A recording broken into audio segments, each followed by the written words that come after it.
अस्सलाम वालेकुम। अच्छा जी, कल वाला होमवर्क थोड़ा सा एक अच्छा होमवर्क था, तो उसको डिस्कस कर लेते हैं।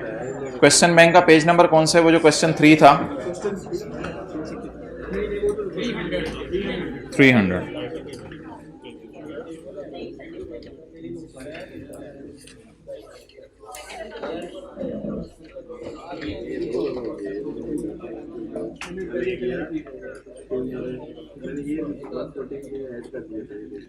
अच्छा भाई, होमवर्क ने थोड़ा सा टफ टाइम शायद दिया हो, कुछ चीज़ें प्लस माइनस में आगे पीछे गलत हुई हों, इसलिए ज़रा थोड़ी सी डिस्कशन सुन लें।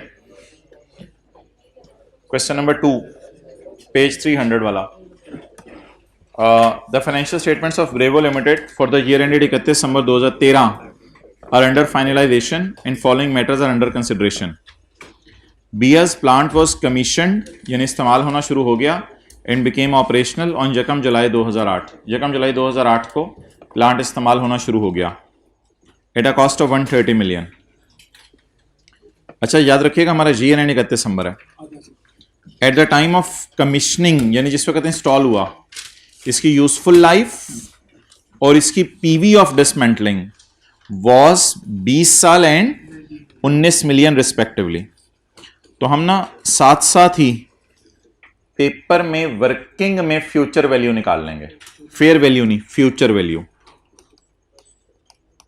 फ्यूचर वैल्यू ये कितने साल बाद है?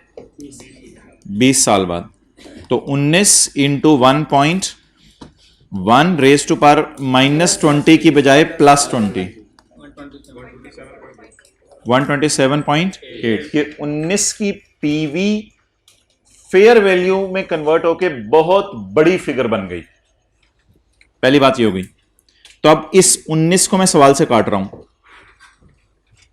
अब 19 मैंने यूज नहीं करना सवाल में, और वर्किंग में पेपर में उसे 127.8 एग्जामिनर को ना पहले ही निकाल देना है। BS discount rate is 10%। There has been no change in above estimates.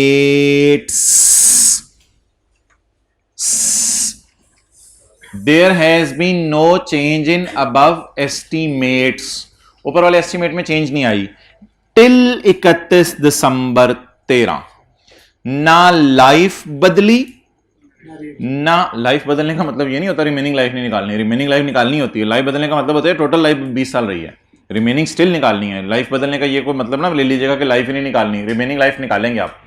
ना लाइफ बदली 20 साल से, ना मजदूरों के पैसे बदले, एक्सेप्ट, ये क्या बोंगे मारा, कहते 13 तक चेंज नहीं आई, एक्सेप्ट 13 से पहले चेंज आ गई है। इसका मतलब है 13 तक चेंज आई है, except for decommissioning. Except का मतलब है 13 से पहले भी चेंज का ही है कोई। पहले तो क्या उसने डराया हमें, कह के there has been no change till 13 except, मैं किसी बच्चे को क्लास में नहीं आने दूंगा। ये सुन के आप डर गए। एक्सेप्ट जो अच्छे बच्चे हैं सारे आ गए। अच्छा, किसी बच्चे को क्लास किसी एस्टीमेट में चेंज नहीं आई, एक्सेप्ट डी कमीशनिंग का एस्टीमेट जिसकी पीवी 25 मिलियन है। तो यकम जुलाई 13 को खड़े होकर इसकी पीवी कितनी है? बोले 25 मिलियन। इसका मतलब है चेंज आ गई है, लेकिन हमें पीवी नहीं चाहिए, हमें क्या चाहिए? एफवी। अच्छा मुझे बताएं कि इस डेट पे खड़े होके 30 जून 9, 30 जून 10, 30 जून 11, 30 जून 12, 30 जून 13 कितने साल गुजर चुके हैं? अभी मैंने सवाल का सोल्यूशन नहीं खोला, मैं यहीं से मोटा मोटा फिगर्स को सही करके जा रहा हूं। कितने साल गुजर चुके हैं? 5 टोटल। इस दिन की, जिस दिन की उसने पीवी दी है, उस दिन खड़े होके अगर मैं फ्यूचर वैल्यू निकालना चाहूं तो कितने साल रहेंगे डिसमेंटल होने में? 15 साल। तो यहां भी मैं एज इट इज इसको कॉपी करूंगा, कंट्रोल सी कंट्रोल वी, मर्जी यार आपकी, पता नहीं कहां चला गया। अच्छा, तो इस फॉर्मूले को कॉपी करके, लेकिन अब रेज टू पावर 20 साल या रेज टू पावर 15 साल, तो सवाल को कितने लोगों ने साथ साथ सही कर लिया था? ओके,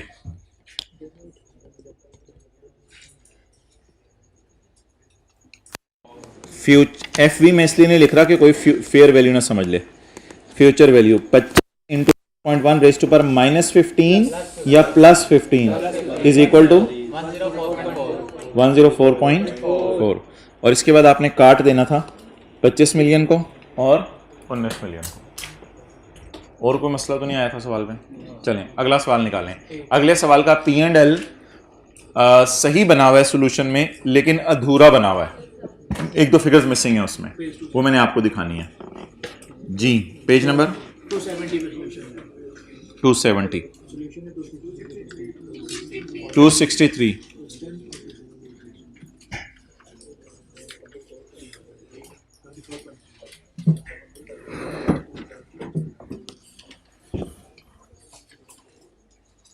सनी कॉरपोरेशन, चलो भाई जल्दी कर लो इस क्लास में जो भी करना है। Sunny corporation purchase a plant costing 120 on January 14 and it is installed on the same date. It is expected to be dismantled in 10 years time. Discount rate is इतने, डिसमेंटलिंग की फ्यूचर वैल्यू दी हुई है, life of plant is 10 years, straight line method over its useful life. अच्छा जी, यार इसके साथ 140 के साथ ये तो नहीं लिखा हुआ था net of restoration, net of dismantling, net of D installation? तो फिर इसमें कितने लोगों ने वो फिगर डाल दी थी सॉल्यूशन करते हुए घर में? तो लिखें, इसके साथ नेट नहीं लिखा हुआ, इसलिए डायरेक्ट इसी फेयर वैल्यू को यूज करना था। पिछली दो क्लासेस में हमने इसको यूज नहीं किया, पिछली दो में हमने प्रेजेंट वैल्यू भी डीकमीशनिंग की डाली थी, क्योंकि उधर क्या लिखा हुआ था? नेट लिखा हुआ था। तो लिखें इसमें नेट नहीं लिखा हुआ, इसलिए इसी 140 को यूज करेंगे, को बढ़ाने बढ़ाने की जरूरत नहीं है इसे, ये ऑलरेडी ग्रॉस है, already gross, because question is silent.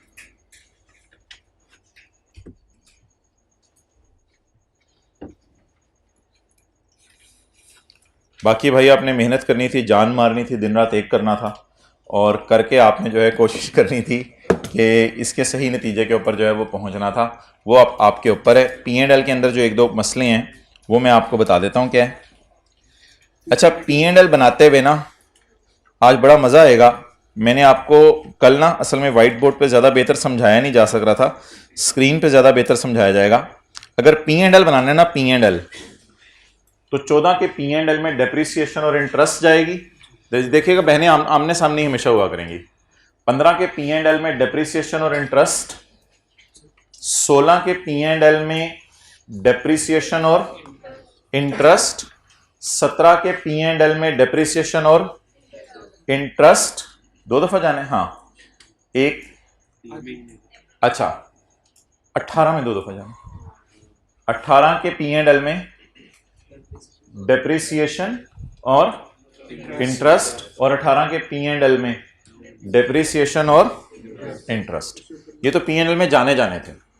जो चीज पेपर में भूलने वाली थी ना, वो मैंने कहा था दो लाइनें हैं, एक रिवैल्यूएशन सरप्लस या लॉस वाली लाइन, और एक चेंज इन, जिसको सॉल्यूशन में इंक्रीज या डिक्रीज इन प्रोविजन के नाम से लिखा हुआ है। चेंज इन एस्टीमेट में क्लास में लिखता था।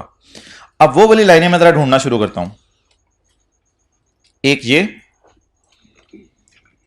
ये चेंज इन एस्टीमेट वाली, और एक ये तीन लाइनें अगर आप हाईलाइट कर लें तो ये आपको हेल्प आउट कर देंगी for the purpose of preparing P&L। क्योंकि डेप्रिसिएशन इंटरेस्ट अल्लाह का शुक्र है कोई बंदा भी नहीं भूलेगा, लेकिन P&L में, सरप्लस में, OCI में क्या जाना है वो भूल सकता है बंदा। अब इन एंट्रीज को करते हैं और देखते हैं P&L में क्या जाना है। Asset debit surplus in OCI, तो P&L के नीचे जो OCI बनता है उसमें पॉजिटिव साइन के साथ ये जाता, अगर 14 का P&L OCI हमसे मांगा होता।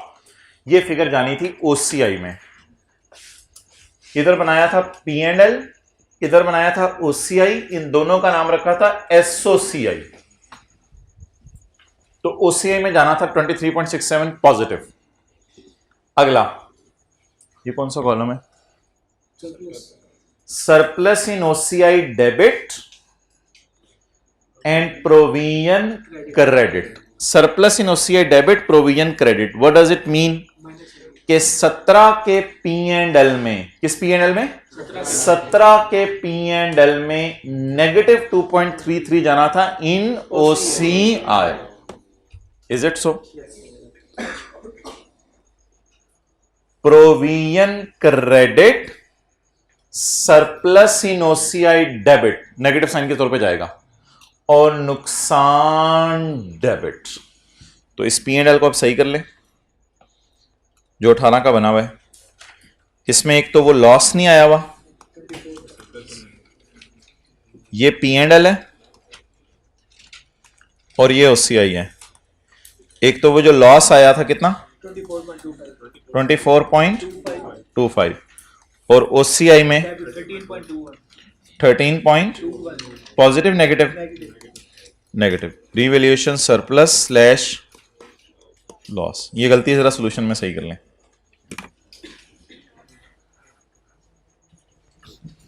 और अगर खुदा ना खास्ता करंट टैक्स की वर्किंग आती है तो कितनी चीजें उल्टानी है, चपेट मारूं 4 चीजें क्यों उल्टानी है भाईजान. पीबीटी से शुरू करते हैं, पीबीटी से शुरू करते हैं, उससे से पीबीटी तक पहुंचते हुए 3 चीजें माइनस हो चुकी होंगी. अकाउंटिंग डेप्रिसिएशन में इंटरेस्ट भी लॉस भी, इनको उल्टा के माइनस क्या करना है, सिर्फ टैक्स वालों के डेप्रिसिएशन, क्योंकि टैक्स वाले कोई अंदाजे अंदूजे नहीं बदलते, सिर्फ टैक्स वालों की डेप्रिसिएशन माइनस करनी है. ऐसे ही हिंट के लिए लिख लें, अगर करंट टैक्स की वर्किंग आ जाए तो इन तीनों को उल्टा के टैक्स डेप्रिसिएशन माइनस करनी है.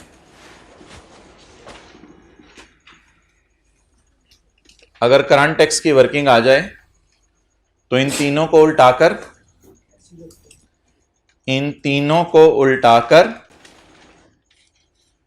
एक फिक्रा में डरते डरते बोलने लगा हूं, इन तीनों को उल्टाकर 12 माइनस करना है. नहीं 12 तो वो अकाउंटिंग वाला का डेप्रिसिएशन हो जाएगी ना.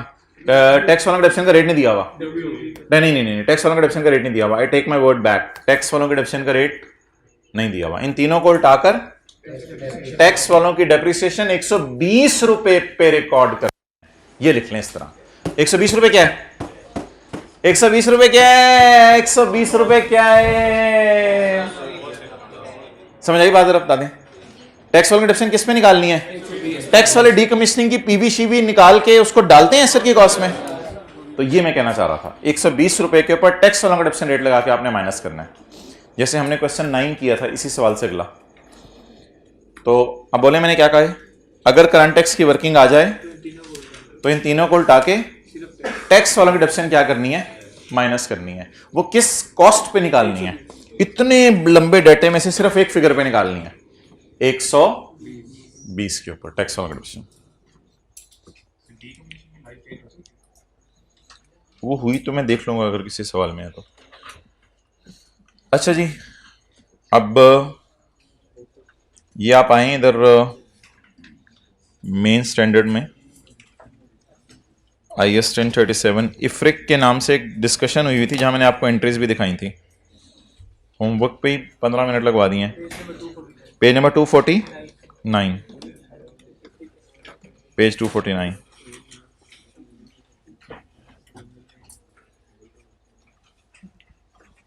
यार ये थ्योरी पढ़ लें, कोई MCQ आ जाए तो हमें आती हो. थ्योरी पढ़ लें इसकी, इफ्रिक 1 249.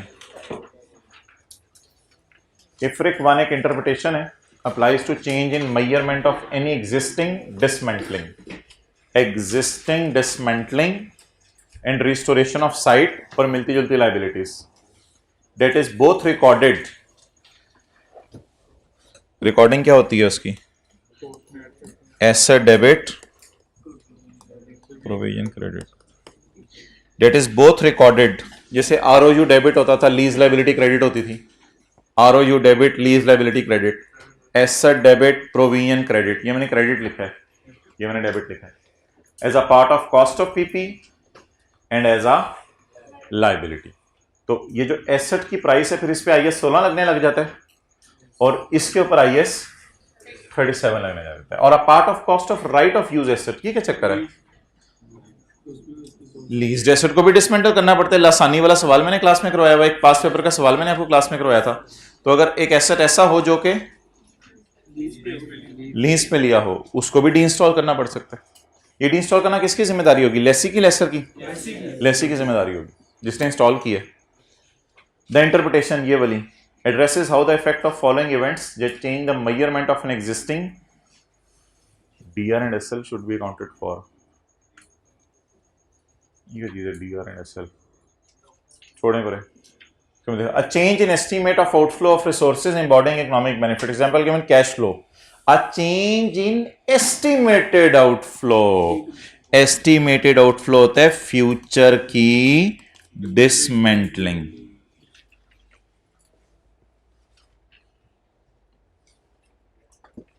Okay, and a change in current market based discount rate. याद आ गया? दो ही तो चीजें थी। या क्या चेंज होता है? डिसमेंटलिंग कॉस्ट चेंज होती है या डिस्काउंट रेट चेंज होता है, टाइम वैल्यू ऑफ मनी की वजह से या और किसी वजह से।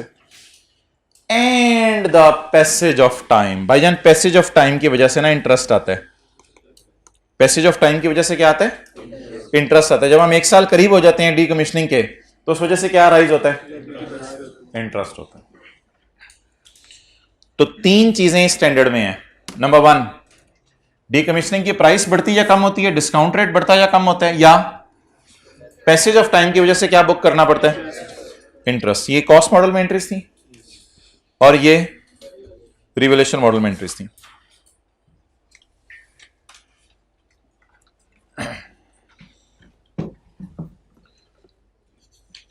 अच्छा,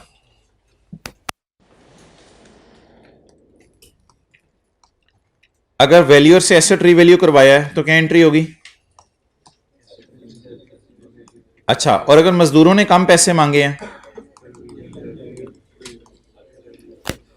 अच्छा, फर्ज कर लें इसी साल एसेट भी रीवैल्यू हो गया और इसी साल मजदूरों ने भी कम पैसे मांग लिए, तो ये एंट्री आपने 10 रुपए से की, ये एंट्री आपने 2 रुपए से की, नेट ऑफ नहीं हो सकता, जमा होंगे दोनों। तो टोटल सरप्लस तो यूजर को अलग अलग बता दें कि 10 रुपए सरप्लस एसेट रीवैल्यू होने की वजह से हुआ है और 2 रुपए का सरप्लस मजदूरों के पैसे कम मांगने की वजह से हुआ है। ये एक लाइन है, पहले समझें फिर नोट करें। The change in surplus arising from change in provision is separately disclose. ये सेपरेटली डिस्क्लोज होगा और इसके साथ फिर और कौन सा सेपरेटली डिस्क्लोज होगा? वो रिवैल्यूएशन वाला। तो ये दोनों सेपरेटली यूजर को डिस्क्लोज कर दें। यानी कि अगर सरप्लस आए फॉर द ईयर 12 तो नोट में जाके बता दें 12 में से 10 अंग्रेजी लिख के, 12 में से 10 रिवैल्यूएशन की वजह से और 12 में से 10 2 एस्टिमेट चेंज की वजह से।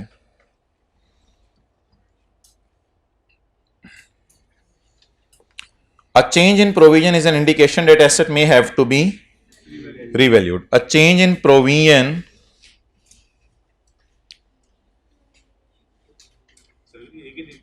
एक ही दिन पे वो वाला सवाल कराना है मैंने।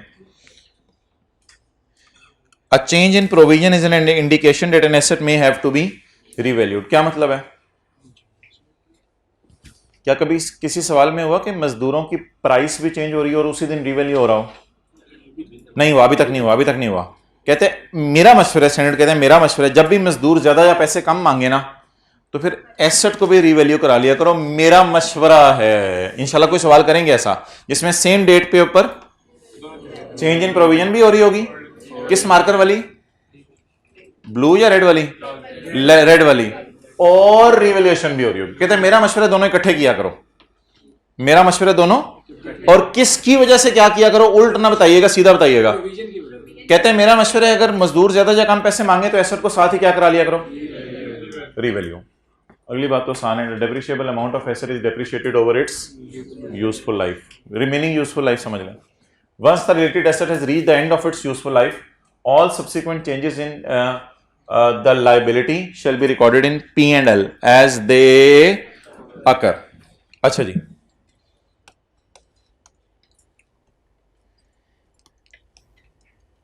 एसेट की लाइफ एंड हो गई, प्रोविजन में बैलेंस पड़ा हुआ है पूरा 120 मिसाल के तौर पे, इसको डिस्काउंट करके आपने बुक किया था 25 रुपए पे, करते करते प्रोविजन का बैलेंस पड़ा हुआ 120। अब मजदूर शहजादे थे, उन्होंने पैसे मांग लिए 130। और प्रोविजन में बैलेंस कितना पड़ा हुआ है? अब लाइबिलिटी 120 की थी और खर्चा करना पड़ गया 130। अंग्रेजी पढ़ें जरा। Once the related asset has reach the end of its life, all subsequent changes in liability, liability में चेंज आ गई ना। आपने बुक कितने पे की थी? 120। और मजदूर कितने मांग रहे हैं? 130। वक्त गुजरने की वजह से नहीं, बस एसेट की लाइफ एंड होगी, आपका अंदाजा गलत हो गया। It shall be recorded in P and L. बता दें जी ये एंट्री कहां जाएगी? पी। अब इसको एसेट की कॉस्ट में डालें अगर कॉस्ट मॉडल हो। नहीं कुछ भी नहीं करना, बस पी एंड एल में डाल दें। कितने रुपए जी? 10 रुपए। इस तरह की जिंदगी में कई दफा आपको एडजस्टमेंट्स आएंगी। क्रेडिटर ने ज्यादा पैसे मांग लिए, उसी टाइप की चीज है ये। सोचा था क्रेडिटर को 120 देंगे, बैलेंस कितना आ रहा था? 120, लेकिन देने कितने पड़े? बाकी कहां डाल दें? पी एंड एल में। अच्छा जी, डिस्काउंट खोला जाता है, कैसे खोला जाता था? 120 को उठा के थे 15 पे, फिर 15 को उठा के 25 पे, 25 को उठा के 40 पे। इस प्रोसेस का क्या नाम था? The periodic unwinding of discount is recorded in P and L as interest expense. और अल्लाह का शुक्र है यही हम कर रहे हैं, as it occurs. Capitalization is not permitted. इस बात का मतलब बताएं। इंटरेस्ट की एंट्री एसेट की कॉस्ट में नहीं डालनी, बल्कि इंटरेस्ट की एंट्री कहां डालनी है? इंटरेस्ट में डालनी है, पी एंड एल में डालनी है, कैपिटलाइजेशन नहीं।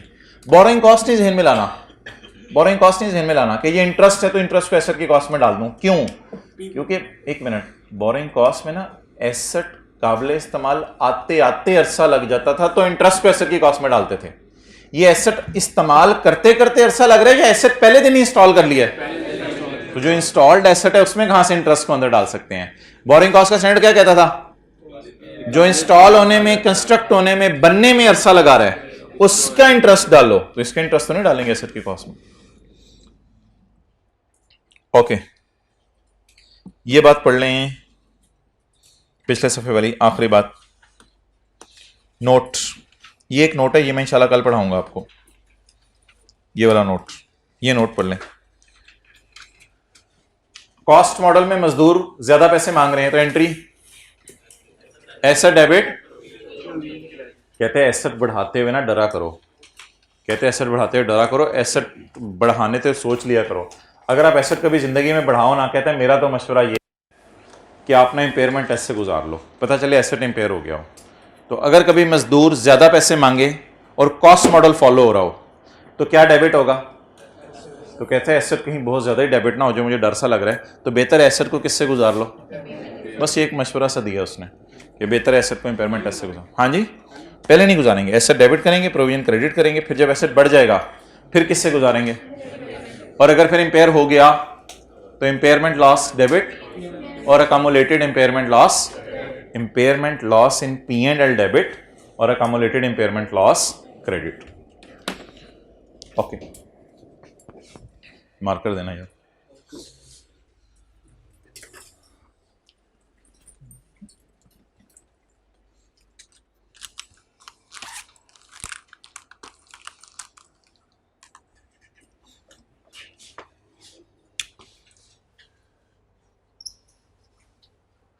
रीस्ट्रक्चरिंग की प्रोविजन, ये जी हमारा आज का कॉन्सेप्ट है, रीस्ट्रक्चरिंग की प्रोविजन। रीस्ट्रक्चरिंग की मिसालें, closure of a part of business, closure of a part of business, ये एक मिसाल है। आपने बिजनेस का एक पार्ट क्लोज कर दिया, बिजनेस का एक पार्ट क्लोज कर दिया। नेस्ले वाले हैं, नेस्ले वालों ने सोचा यार हम पानी बनाते हैं तो हमें तो शर्म सी आवे, पानी बना के बेचते हैं तो शर्म सी आवे, नलके लगे हुए हैं, ताज़ा पानी आ रहा है ज़मीन से, तो हम पानी बेचना बंद कर देते हैं। Closure of a part of, दूध नहीं बेचना बंद करेंगे, चॉकलेट्स बेचना बंद नहीं करेंगे, जूस बेचना बंद नहीं करेंगे, क्या बेचना बंद करेंगे? पानी बेचना बंद करेंगे। किसकी तरफ लायबल फील करेंगे? एम्प्लॉयज की तरफ, जो किस फैक्ट्री में है, पानी वाली फैक्ट्री में है या जूस बनाने वाली फैक्ट्री में है या आपके चॉकलेट बनाने वाली फैक्ट्री में है? पानी बनाने वाली फैक्ट्री। देखिए ना, याद रखिएगा, जब भी लाइबिलिटी आएगी तो कोई ना कोई पार्टी इन्वॉल्व होगी ना। वो पार्टी कौन सी होगी? जिसको आपने पेमेंट करनी है। फर्ज करें 50 एम्प्लॉयज हैं पानी वाली फैक्ट्री में, इनके तरफ कौन सी लाइबिलिटी हम महसूस करेंगे? Redundancy payment. इनको निकालने, कुछ लिखने की जरूरत नहीं, सब लिखा हुआ है। रिडंडेंसी पेमेंट, इनको निकालने के वक्त हैवी पेमेंट्स करनी पड़ेंगी। असल में जब एम्प्लॉयज को आप निकालते हैं तो एम्प्लॉयज एहतजाज करते हैं, तो आप सबको कहते हैं यार 5-5 लाख रुपए तुम लोगों को देंगे, खुदा के लिए जान छोड़ो हमारी। तो अब आप एम्प्लॉयज को निकालने लगे हैं। तो मिसाल के तौर पे 50 में से आपने 48 एम्प्लॉयज को निकाल दिया।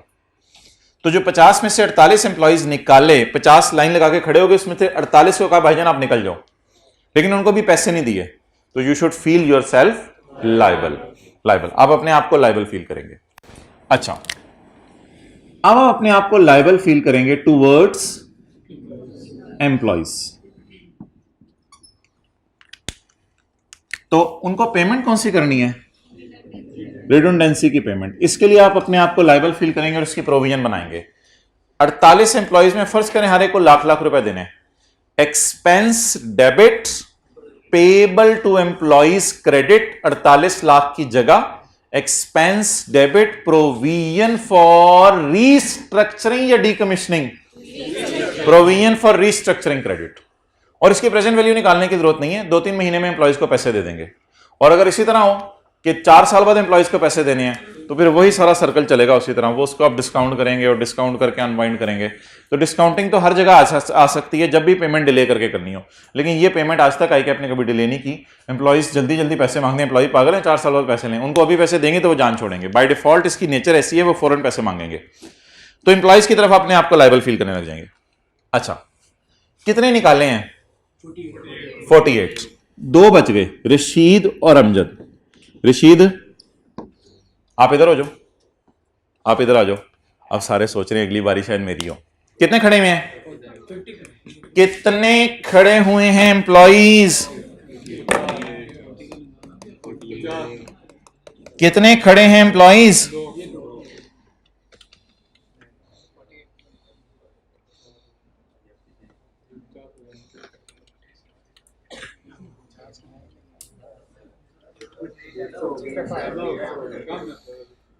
अच्छा जी, ये सारे एम्प्लॉयज खड़े हैं, इनमें से आपने रशीद को कहा शीदे बाहर आ जा।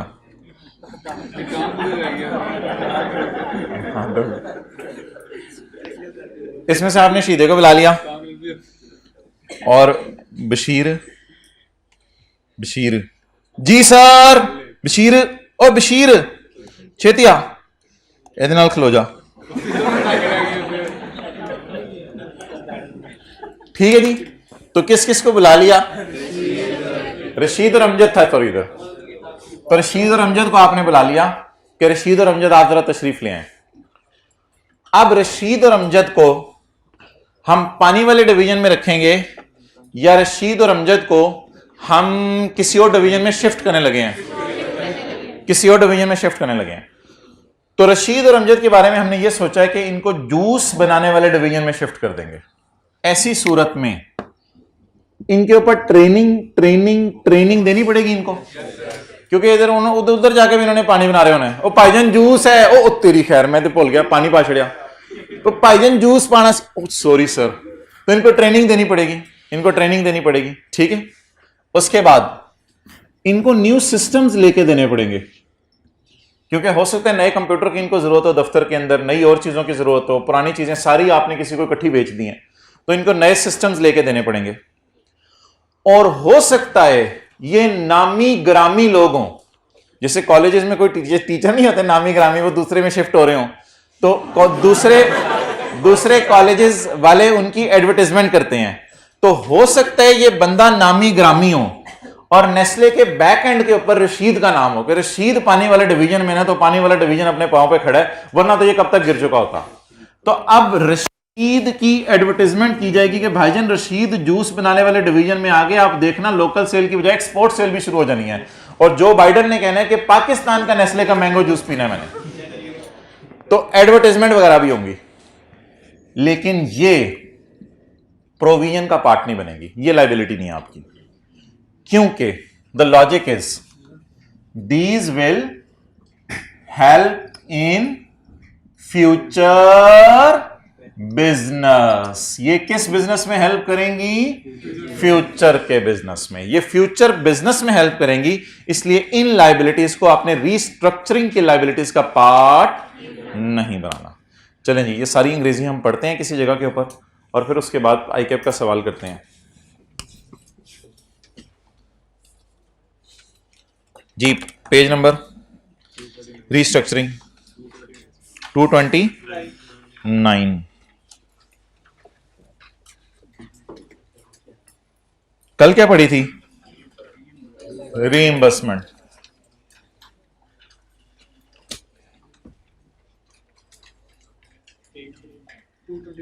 To 29। Following other examples of events. ये स्टैंडर्ड का पैरा कौन सा है? 70। ये कहां होगा? IAS 37 पार्ट A1 में होगा या A2 में? A1 में IFRS है और A2 में IAS है, तो ये A2 में होगा। B जो मैंने मंगवाया था ना, उसमें स्टैंडर्ड नहीं होता, उसमें एग्जांपल्स होती हैं, तो B मैंने जो मंगवाया था उसमें एग्जांपल्स थी, तो ये किस में होगा? A2 में होगा। The following are the examples of events that may fall under the definition of restructuring। मैंने तो सिर्फ एक मिसाल दी है ना आपको, क्लोजर ऑफ अ बिजनेस। ये मिसालें पढ़ लें, कोई चीज नहीं समझ आ रही तो पूछ लें। रिस्ट्रक्चरिंग में क्या क्या आ जाते हैं? Sale or termination of a, the closure of a business location in a country or region. एक मुल्क में आपने अपना कारोबार बंद कर दिया, जैसे अभी पाकिस्तान में कुछ खबरें चल रही थी, एक दो लोगों ने कारोबार बंद करे हैं पाकिस्तान में शहबाज शरीफ के आने के बाद। तो closure of a business location in a country or region, और the relocation of a business activities from one country to another. ये मिसालें आपने जहन में रखनी है, ये लाइनें लिखी होंगी तो पता चलेगा सवाल किसका आया है? रीस्ट्रक्चरिंग का। Changes in management structure. Management की पूरी लेयर उठा के निकाल दी आपने। Changes in management structure, management की पूरी लेयर उठा के निकाल दी और उसकी जगह कंप्यूटर इंस्टॉल कर दिया। For example, eliminating a layer of management. Fundamental reorganization, बड़ी हैवी रीऑर्गेनाइजेशन हो रही हैं, that have a material effect on the nature and focus of entities operation. इधर के बंदे उधर भेजे जा रहे हैं, उधर के बंदे इधर भेजे जा रहे हैं, और कहीं बिल्डिंग बेची जा रही है, कहीं बिल्डिंग खरीदी जा रही है, ओवरऑल बिजनेस रीस्ट्रक्चर हो रहा है। तो ये सारे किसकी मिसालें हैं? लेकिन एक बात याद रखिएगा कि रीस्ट्रक्चरिंग की कोई लीगल ऑब्लिगेशन नहीं होती, अनलेस के गवर्नमेंट आपको कह दे कारोबार बंद कर दो, वो तो फिर लीगल ऑब्लिगेशन बन जाएगी। रीस्ट्रक्चरिंग की जो आईके फ्रीक्वेंटली टेस्ट करता है वो कंस्ट्रक्टिव ऑब्लिगेशन होती है। और रीस्ट्रक्चरिंग की ऑब्लिगेशन कंस्ट्रक्टिव कैसे होती है? आप एम्प्लॉइज में अगर ऐलान ना करें और डायरेक्टर्स अपनी मीटिंग में सोच लें कि we are considering that we will close the water division but it is not announced to employees, तो बता दें जी, वो खाला के घर फुफ्फो के घर रिश्ता करने वाली बात अगर आपको याद है, तो intentions are not obligations unless those are communicated. तो रीस्ट्रक्चरिंग में कम्युनिकेशन भी जरूरी है। किसको? इफेक्टेड पार्टी को। इफेक्टेड पार्टी कौन है? Employees. A constructive obligation arises when and only when there is a detailed formal plan of restructuring and it has raised a valid expectation in those affected that it will carry out the restructuring। ये दो लाइनें paper में आपने जरूर लिख के आनी है, जो मैंने हाईलाइट की हैं। स्टैंडर्ड में घर जाके हाईलाइट कर लीजिएगा। ये दो लाइनें आपने सवाल में लिख के आया करनी है, वो एग्जांपल्स नहीं सवाल में लिख के आया करनी। ये दो लाइनें स्टैंडर्ड से उठा के आपने कॉपी पेस्ट करनी है। A constructive obligation to restructure arises when and only when, दो बातें पूरी हों, entity has a detailed formal plan for restructuring and it has raised a varied expectation in those affected। Affect कौन हुए होंगे? It से क्या मुराद है? Company, business. that entity will carry out the restructuring। by starting to implement that plan or announcing its main features to those affected. अच्छा, वैसे formal plan कैसे पता चलता है आपको किसी का प्लान? मैं मरी जा रहा हूं, मैं मरा जा रहा हूं। अच्छा, तो फॉर्मल प्लान आपको कैसे पता चलता है? तैयारी से ना, तैयारी से। तैयारी क्या हो सकती है? अगर पानी का डिवीजन बंद करना है तो तैयारी क्या हो सकती है? पार्ट्स, पानी के डिवीजन पे उंगली रखी जाएगी, इसको हम बंद कर देंगे। प्रिंसिपल लोकेशंस, गुजरांवाला में फैक्ट्री है, वो बंद करने लगे हैं। Location, function, approximate number of employees who will be compensated for terminating it's services, expenditures that will be undertaken, क्या क्या खर्चे होंगे हमारे, and when the plan will be implemented, और डेट, यानी किस दिन अनाउंस होगा। तो ये सारी बातें पेपर में लिखने की जरूरत नहीं होगी। लेकिन ये अगर ये सारी बातें हो रही हैं डायरेक्टर्स के दरमियान, तो what is this? Means it is a formal plan. अगर ये सारी बातें हो रही हैं तो प्लान बन रहा है। प्लान में क्या क्या डिस्कस हो रहा है? कौन सी जगह बंद करनी है, कौन कौन से फंक्शन बंद करने हैं, कौन कौन सी फैक्ट्रीज बेचनी है, खर्चे कितने आएंगे, किस डेट से बंद करनी है। लेकिन ये सारा प्लान बनाकर अगर कम्युनिकेट ना हुआ फिर नहीं होगा। और अगर कम्युनिकेट हो गया और वैलिड एक्सपेक्टेशन क्रिएट ना हुई, यानी कि पिछले 10 साल से नेस्ले करे हमने पानी बंद कर देना है, फिर दूसरे साल हमने पानी बंद कर देना है, तीसरे साल जब एम्प्लॉइज को कहेंगे हमने पानी बंद कर देना है, एम्प्लॉइज दूसरे को नहीं मारेगा, ओह वे डरा रहे हैं। तो अगर वैलिड एक्सपेक्टेशन क्रिएट नहीं हो रही तो फिर भी नहीं होगी, फिर भी नहीं कंस्ट्रक्टिव ऑब्लिगेशन आई। कंस्ट्रक्टिव ऑब्लिगेशन की 2 शर्तें हैं, ऐलान करने वाला ऐलान करे और अगले के दिल में बात आ जाए कि वो मानेगा, और अगले के दिल में बात बाय डिफॉल्ट आ जाए करेगी, अनलेस के सवाल कह दे कि अगले का दिल कुछ और कर रहा है। अच्छा,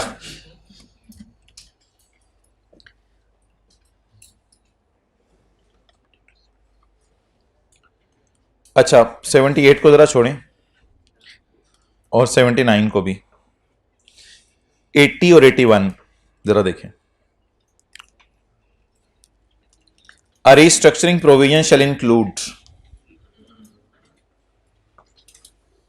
a restructuring provision shall include और exclude पढ़ाने लगा हूं। A restructuring provision shall include and exclude।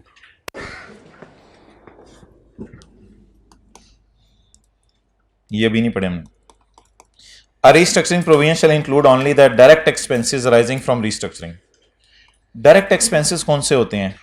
Which are those that are both, इस खर्चे में 2 बातें पाई जाएं, इस खर्चे में अगर 2 बातें पाई जाए ना तो इसको डायरेक्ट एक्सपेंस कहा जाएगा, यानी जरूरी खर्चा। रिडंडेंसी में 2 बातें पाई जा रही हैं। Is it necessarily entailed by restructuring, क्या ये रिस्ट्रक्चरिंग की वजह से आया है या किसी और वजह से है? And not associated with ongoing activities, ये ऑनगोइंग एक्टिविटीज के लिए तो जरूरी बिल्कुल नहीं है। ऑनगोइंग के लिए तो इनको रखे अलग करके। इस रिडंडेंसी में 2 बातें पाई जानी चाहिए। Number 1, it is necessarily a part of restructuring, and secondly it will not help in future business, इससे फ्यूचर बिजनेस में हमें कोई हेल्प नहीं मिलेगी, क्योंकि जो गए वो गए जान छुड़ा के। तो रिडंडेंसी में लिख लें 2 बातें पाई जाती हैं। बल्कि अंदर की बात यह है कि हर वो खर्चा जिसमें 2 बातें पाई जाएं, क्या रिस्ट्रक्चरिंग होती तो ये होता, ना होती तो होती तो होता, ना होती तो ना होता, होती तो क्या होती तो होता, रिस्ट्रक्चरिंग होती तो ये खर्चा होता। रिस्ट्रक्चरिंग लड़की है, मोनस है, रिस्ट्रक्चरिंग होती तो ये खर्चा होता, और अगर रिस्ट्रक्चरिंग ना होती, होती बरादरी भी होती है, तो ये खर्चा ना होता। और दूसरी शर्त क्या पाई जानी चाहिए? इससे ऑनगोइंग बिजनेस में हेल्प नहीं मिलेगी। ठीक है, okay next. A restructuring provision does not include, तो ये does not include such cost such as, liabilities में क्या क्या चीजें नहीं डालनी। अब आई कैप उसी तरह लिस्टें दे देते हैं, जैसे फिक्स में नहीं लिस्ट देता था, इंस्टॉलेशन, ट्रांसपोर्टेशन, क्या क्या चीजें ऐसे की कॉस्ट में डालनी है क्या नहीं डालनी, उसी तरह की लिस्ट आ जाया करेगी। रिट्रेनिंग और रिलोकेटिंग कॉन्टेनिंग स्टाफ, कॉन्टेनिंग कौन है? अमजद और बशीर, उनकी मार्केटिंग भी करनी पड़ सकती है, और उनको investment in new system and distribution networks organization के होंगे, उसके अंदर को इन्वेस्टमेंट्स करनी पड़ेंगी। ये कौन से इंप्लॉयज हैं? जाने वाले 48 या बचे हुए 2? ये जा रहे हैं 48 और ये बचे हुए हैं 2, 2 बच्चे नहीं, बचे हुए 2।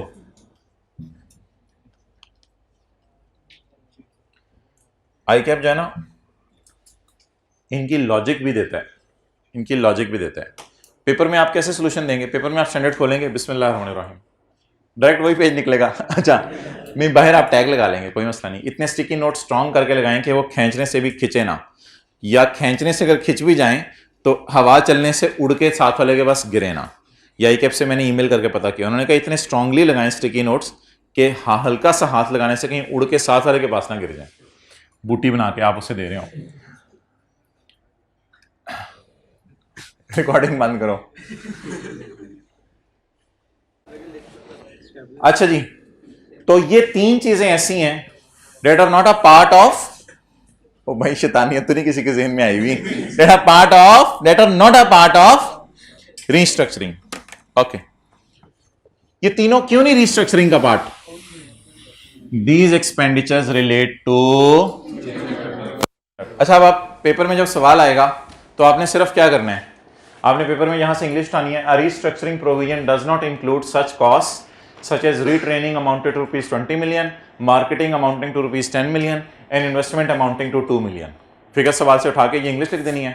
These expenditures relate to future conduct of business, ये भी लिख के आना है, and are not liabilities for restructuring। Such expenditures are recognized on the same basis, ये लिखने की जरूरत नहीं, as if they, छोड़े बोले, ये लिखने की जरूरत नहीं, इसको काट दें शक। तो बस ये ऑनगोइंग बिजनेस को हेल्प करेंगी, इसलिए इससे हमारे रिस्ट्रक्चरिंग का कोई ताल्लुक नहीं है। दो कॉन्सेप्ट्स और हैं छोटे छोटे, वो आपने बड़ी ही गौर से सुनने हैं। आखिरी दो कॉन्सेप्ट्स,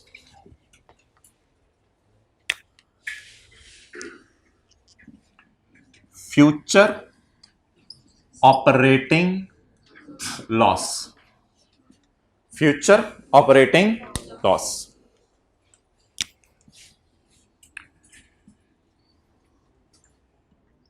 31 दिसंबर 12, ये अनाउंसमेंट्स 2-3 दिन पहले होती होंगी, फैक्ट्री बंद करने से पहले, या कई महीने पहले अनाउंसमेंट्स हो जाती होंगी? कई महीने पहले, बिकॉज ताकि एम्प्लॉइज बैकअप अरेंजमेंट कर लें, सारा अपना नौकरियां तो ढूंढ लें, सब कुछ कर लें। अच्छा, announcement made may be in July, जुलाई में आपने अनाउंस कर दिया क्या कि 28 फरवरी को डिवीजन हमारा क्या होने लगे, पानी बनाने वाला क्लोज। तो आप इस दिन खड़े हैं, अब आप बताएं क्या यहां खड़े होकर बूथा इधर करके, बूथा इधर करके सोचें क्या अनाउंसमेंट हो चुकी है? तो by default valid expectation create हो चुकी है। तो कंधों पे जरा बोझ महसूस कर रहे हैं आप कि आपने एम्प्लॉइज को इंशाल्लाह फरवरी में जब डिवीजन बंद होगा तो पैसे देने हैं। लेकिन याद रखिएगा, ये फैक्ट्री में चीजें तो अल्लाह का शुक्र है फरवरी तक बनती रहेंगी, जनवरी फरवरी में फैक्ट्री चलती रहेगी। हो सकता है फरवरी में कोई 10-12 दिन पहले आप चीजें भी बनाना बंद कर दें, लेकिन चीजें आप बनाते रहेंगे। डन हो गया? अच्छा, यहां पे खड़े हो कि आपके लिए फ्यूचर क्या है? जनवरी और फरवरी। यहां खड़े हो कि आपके लिए फ्यूचर क्या है? जनवरी और फरवरी। मैं ईयर एंड पे खड़ा हूं और फ्यूचर को देखूंगा। फ्यूचर में अगर मैं ऑपरेट करूं तो हो सकता है कोई लॉस आए। फ्यूचर में अगर मैं ऑपरेट करूं तो हो सकता है क्या आए? लॉस आए। क्या मतलब? जनवरी और फरवरी की मैं सिर्फ बात करने लगा हूं, जनवरी और फरवरी की। जनवरी और फरवरी में जो पानी मैं बनाऊंगा, क्या ऐसा हो सकता है कि पानी की बोतल बनाऊं 50 की और बिके 45 की? Is it possible? लेकिन मैं क्योंकि ऐलान कर दिए, मैं अनाउंस कर दिए हैं, तो मैं रिवर्ट बैक नहीं कर रहा। मैं कह रहा हूं यार इंशाल्लाह मैं बनाता रहूंगा, कोई मसला नहीं, यार थोड़ा लॉस ही आ रहा है ना, बर्दाश्त कर लेंगे, लेकिन बस फरवरी तक ना खींच तान के किसी तरह फैक्ट्री को चलाओ। तो जनवरी और फरवरी खींच तान के, खिंच तरूक के, आप खींच खूंच के सोचे आपने कि मैंने इंशाल्लाह फैक्ट्री बंद नहीं करनी क्योंकि अनाउंसमेंट मैंने 28 फरवरी की कर दी हुई है। क्या जनवरी और फरवरी में लॉस आ सकता है ये चीजें बनाने पे? क्या अगर आप फ्यूचर में ऑपरेट करेंगे तो ये लॉस आएगा? क्या इस लॉस की प्रोविजन बनाऊं? एनआरवी लॉस की तो प्रोविजन बनाते थे आप। एनआरवी लॉस 50 वाली चीज 45 में बिकेगी। मैं आपको कोशिश करता हूं एनआरवी लॉस और फ्यूचर ऑपरेटिंग लॉस में फर्क समझाने की, अलग रे समझ आ जाए। दिसंबर में ना आपने कुछ बोतलें बनाई थी उसमें से 2500 बोतलें, फैक्ट्री है ना, 2-4 बोतलें तो ना करें ना, दिसंबर में आपने बोतलें बनाई थी, उसमें से 2500 बॉटल्स आपके स्टॉक में पड़ी हैं। ये 2500 बॉटल्स फ्यूचर में 2 रुपए का लॉस देके जाएंगी फी bottle. It is called as NRV loss and it is book as per IAS 2, not as per IAS 37। It is book, ये बुक किया जाता है एनआरवी लॉस। लेकिन जनवरी में 10,000 प्लान है आपका बोतलें बनाने का, और फरवरी में भी 10,000 बोतलें बनाने का और आपका प्लान है। तो जनवरी और फरवरी में आपके बोतलें बनाने का प्लान है, और वो 10,000 बोतलें जो आपने बनानी है 20,000 ये बना ली हैं, बनाएंगे। बनाने पर लॉस आ गया है, आ सकता है। मुर्शिद ने कहा चाय छोड़ दो, मैंने मुर्शिद छोड़ दिया। अजीब सी बात है, मुर्शिद ने कहा चाय छोड़ दो, मैंने। अच्छा, कोई मुझे डरा रहा है कि जनवरी फरवरी में नुकसान मैं बोतलें बनाना छोड़ सकता हूं। इरादा नहीं है छोड़ने का, छोड़ सकता हूं ना, छोड़ तो सकता हूं ना। Can I avoid this loss? हाँ, मेरी नीयत है भी, मैंने करना नहीं है, बट 31 दिसंबर को खड़े होके होता है 1-2 जनवरी को मैं सोचो चल यार बस बंद करें, तो can I avoid this loss? Yes, this loss can be avoided. Simple सी बात है। मैं आज खड़ा हूं, आप कॉलेज वालों को कहें यार हमें लग रहा है अगले सेशन में आपको लॉस आएगा, और तेरी मेहरबानी। नहीं, प्रिंसिपल साहब अगर आप फ्यूचर में ऑपरेट करें ना, जरा करके देखें फ्यूचर में ऑपरेट, आपको मुझे लग रहा है लॉस आना है, ओ भाई तेरी मेहरबानी सर, इसकी नहीं लाइबिलिटी करें सर लाइबिलिटी बुक करें सर। ओ भाई केड़ी लाइबिलिटी सर? अगर फ्यूचर में आपने बच्चों को एडमिशन दिया और अगर वो आ गए और अगर टीचरों को तनख्वाहें दी, मुझे लग रहा है लॉस आ जाना है सर, इसकी लाइबिलिटी बुक करें। ओ भाई केड़ी लाइबिलिटी? जिगर मैं कॉलेज ही बंद कर दूंगा। और बता होना आराम है। अब कौन सी लाइबिलिटी? तो what is the difference between NRV loss? What is the difference between NRV loss and future operating loss? NRV loss क्या होते हैं? जो चीजें बन चुकी हैं और सस्ती बिकनी है उन पे जो लॉस आएगा। And what is future operating loss? जो बनी नहीं, बनेंगी और सस्ती बिकेंगी, उन पर लॉस आ सकता है। तो 10,000 यूनिट्स और 10,000 यूनिट्स, इन पे कौन सा लॉस आएगा? और जो प्रोडक्शन प्लान है मेरा, ये प्लान है मेरा बनाने का, इन पर जो लॉस आएगा future operating loss. Which loss is avoidable and which is not avoidable? It is avoidable. It is, एक मिनट, अंग्रेजी, identifiable future operating losses up to the date of identifying future operating losses up to the date of up to 28 February are not included in provision, ये कल हम पढ़ेंगे। Unless के contract ही onerous हो जाए, ये कल हम पढ़ेंगे। अनलेस के कॉन्ट्रैक्ट ही ऑनरस हो जाए, काटना नहीं आपने अभी। तो इंग्लिश का फिक्रा याद नहीं करना, स्टैंडर्ड खोल के बस लिखना है, फिक्रा जरा पढ़ लें 2-3 दफा।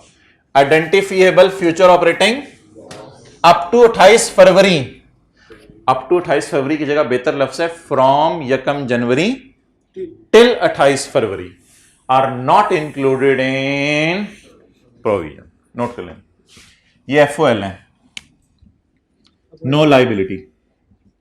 और यार देखें ना, अगर लाइबिलिटी आप बुक भी करें तो किसकी तरफ लाइबल है? नहीं, मजदूरों की तरफ तो लाइबल नहीं, ये तो बोतलें बनानी है यार। किसकी तरफ लाइबल है? तो लाइबिलिटी में पार्टी भी होती है ना कोई दूसरी, तो लाइबिलिटी में पार्टी कोई नहीं नजर आ रही दूसरी, अब बोतलें ही ना बनाए। लेकिन जो पड़ी हुई है 2500 बोतलें, वो IAS 2 एनआरवी लॉस से गुजार लें, वो कोई मसला नहीं। So it is the difference between NRV loss Umer भाई एंड फ्यूचर ऑपरेटिंग लॉस।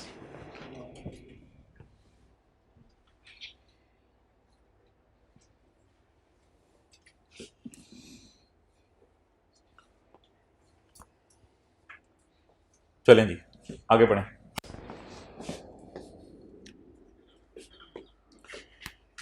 एक छोटा सा कॉन्सेप्ट और है, that is last concept of this restructuring. 28 फरवरी को मशीनें बिकनी है नहीं बिकनी? जल्दी बताएं। फैक्ट्री बिल्डिंग बिकनी है नहीं बिकनी? बिकने के ऊपर गेन आ सकता है, अच्छा अब जरा ओनर कह रहा था चलो यार ये यूनिट्स या इन्वेंट्री तो फारक करो ना, इन्वेंट्री फारक करो, सारी चीजें फारक करो। ये डायग्राम मैं दोबारा बना रहा हूं। 31 दिसंबर को हम खड़े होकर सोच रहे हैं 48 लाख हमने एम्प्लॉइज को देने हैं, समझ आ रहे हैं? एम्प्लॉइज को पेएबल है 48 लाख, ठीक है। मैंने इस दिन खड़े होकर सोचा कि मैंने मशीन भी बेचनी है और बिल्डिंग भी बेचनी है। कौन सी वाली? वाटर वाली मशीन और बिल्डिंग बेचनी है, यानी फैक्ट्री पूरी बेचनी है, और मुझे गेन आएगा बेचने में। महंगी बिकेंगी क्योंकि चीजें महंगी हो गई हुई हैं, महंगी बिकेंगी, मुझे गेन आएगा 3 लाख का। ये कॉन्सेप्ट मैं आपको पढ़ा चुका हूं, ये कॉन्सेप्ट आपको पहले दिन पढ़ाया था स्टैंडर्ड के, एक्सपेक्टेड डिस्पोजल ऑफ एसेट्स के नाम से पढ़ाया था। अब बड़ी पुरानी बात होगी, वे भूल गया हुआ। एक्सपेक्टेड डिस्पोजल ऑफ एसेट्स, मुझे बताएं इनको नेट किया जा सकता है 48 और 3 को? 48 और 3 को नेट नहीं किया जा सकता, क्योंकि 3 का गेन आइए 16 में डिस्पोजल अकाउंट में आएगा। ये ना सोचें कि इतना बचेगा, इतना स्टैंडर्ड कहते ज्यादा साइंसदान ना बन, तेरी मेहरबानी।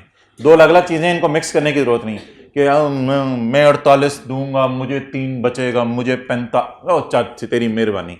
ये IS 37 है और ये डिस्पोजल का टी अकाउंट बनेगा कब? जब डिस्पोज होंगे, तो उस वक्त डिस्पोजल का टी अकाउंट में ये गेन लॉस किस स्टैंडर्ड के तहत बुक करेंगे? IS के तहत। ये आगे है गेन या एक्सपेक्टेड है गेन? सबर एक दफा पढ़ लेने दे मुझे।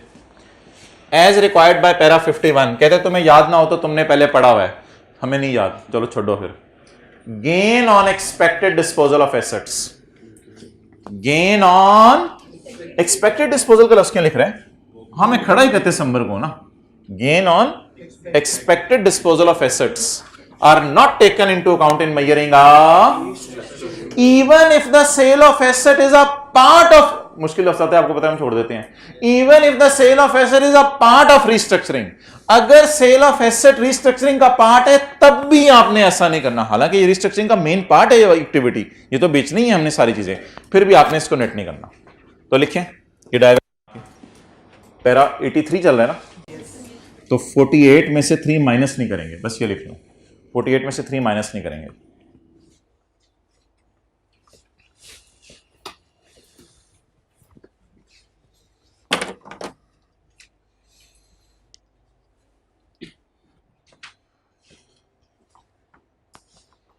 ये स्टैंडर्ड ना होता तो शायद सारे स्टैंडर्ड ना होते।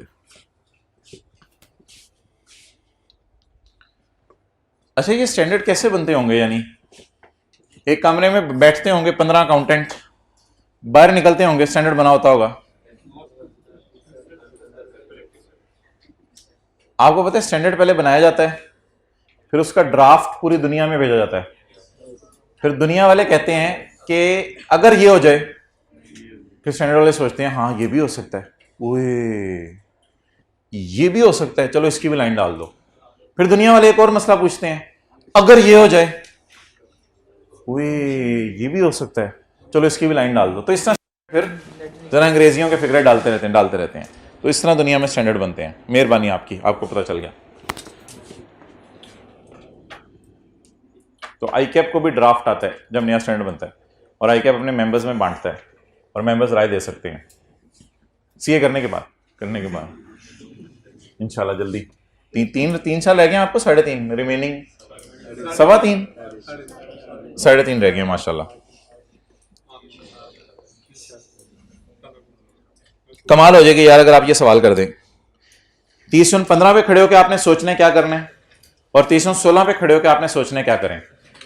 अगला सफा नहीं यार, 1 मिनट रिवाइज कर लें। प्रोविजन किसकी बनानी है?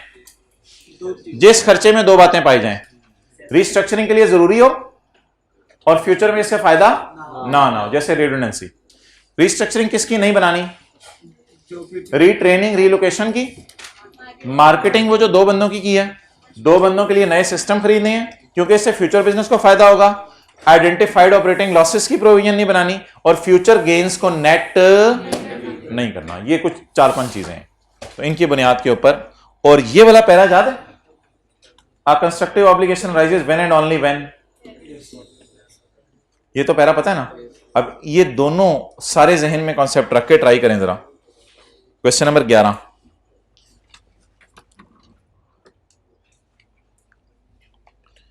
ये सवाल में जो लिखा हुआ है ना एज्यूम, ये ना पढ़िएगा, ये मैं काट रहा हूं क्योंकि ये IS 10 है, ये IS 10 है। असल में कल और परसों हम IS 10 करेंगे, तो फिर जो है वो इस स्टैंडर्ड कोर IS 10 को मिक्स करके सवाल आते हैं, वो हम करना शुरू करेंगे। IS 10 1.5 दिन में हो जाता है। जल्दी जी, जल्दी जल्दी जल्दी। किस दिन खड़े हैं आप? पहले 30 जून 15 को, 30 जून 15 को, और फिर किस दिन खड़े होंगे? 30 जून 16।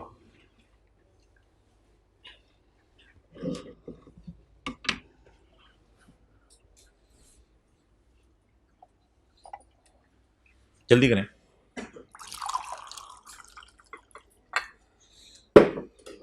इधर रख दो, टेक लगाओ, टेक लगवाओ। अच्छा चलो ठीक है।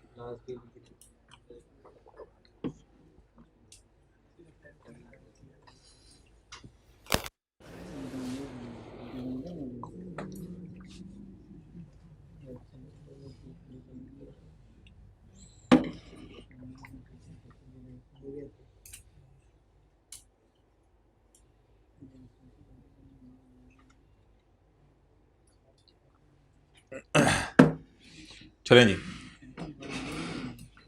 The following information pertains to Neptune Limited, which is engaged in the manufacturing of batteries and chemicals. कितनी चीजें बना रही है? दो। क्या बंद करने का सोचा है? क्या बनाती रहेगी? On 30 April 2015, on 30 April 2015।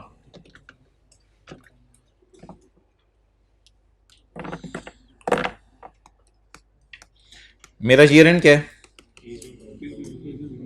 किस दिन? On 30 April 2015 NL's board of directors decided कि बड़े की शादी कहां करनी है। Decided to dispose of the chemical division which was incurring heavy losses. Decision, फैसला खत्मी, तय हो गई है, खत्म बात, बस बंद करेंगे करेंगे। बट फुल स्टॉप का मतलब यहां मैं बट ले रहा हूं, कोई बट तो नहीं बैठा हुआ। Full stop, but the decision was made public on 10 December 15। But the decision was made public on 10 December 15। यहां खड़े होकर मुझे बता दें, मैंने डिसीजन कम्युनिकेट कर दिया? बता, कम्युनिकेट किया था डिसीजन। 30 जून 15 का मैं क्या जवाब दे के आऊंगा? ना, मैं जवाब दे के आऊंगा, अ constructive obligation restructuring is only when and when there is a detailed formal plan for restructuring and it has raised a valid expectation in those affected that it will carry out the restructuring. Full stop. As in this case, no formal announcement has been made, so no provision should be recorded for cost of restructuring. ये मेरे इस साल का जवाब हो जाएगा। किस साल का? 30 जून 15 का। Because no decision has been. अब ये फायदा होगा स्टैंडर्ड खरीदने का। आगे चलें। नेक्स्ट एंड कितने के हो गए आप? 52-50 के, और पिछले में कितने के लिए हैं? 29-50 के। खैर ऐसे ये फाइनल में भी यूज होंगे ना, आप उसको डेप्रिशिएट कर लेना। आप इसको रेवेन्यू एक्सपेंडिचर बना रहे हैं, इसको कैपिटल एक्सपेंडिचर बना लें। FR1 में भी यूज होते हैं रिट्रोस्पेक्टिवली। अच्छा, तो the decision was made public on 10 December 2015। Decision का पब्लिक हो गया था, तो इसका मतलब है कि हमारे साल तो कोई ऑब्लिगेशन नहीं थी, तो हम मजे से चारपाई पर सो जाएं, हम मजे से चारपाई पर सो जाएं। और क्योंकि we are not oblige to anyone, so आप हमारे कंधे फील कर रहे हैं खाली खाली हैं।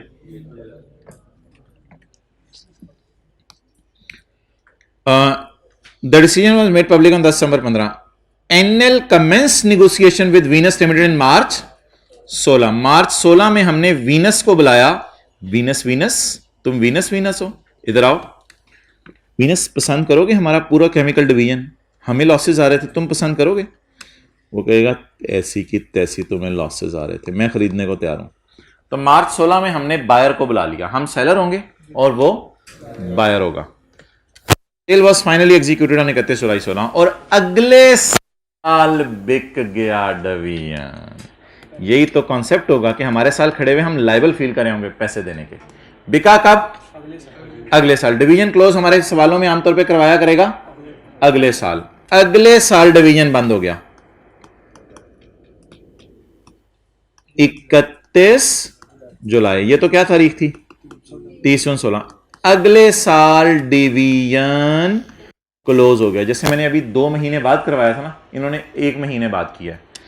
लेकिन मुझे बताएं मैं इधर लाइबिलिटी बुक क्यों करूंगा, क्योंकि अनाउंस कर चुका हूं ना, अनाउंस कर चुका हूं। तो what is liability? When there is a past event to be made payment in future, यही तो लाइबिलिटी होती है। बिजली का बिल क्या होता है, इधर आया इधर पे करेंगे, it is a liability. Rent क्या होता है, इधर बिल्डिंग इस्तेमाल की, पैसे नहीं दिए, अगले साल पे कर देंगे।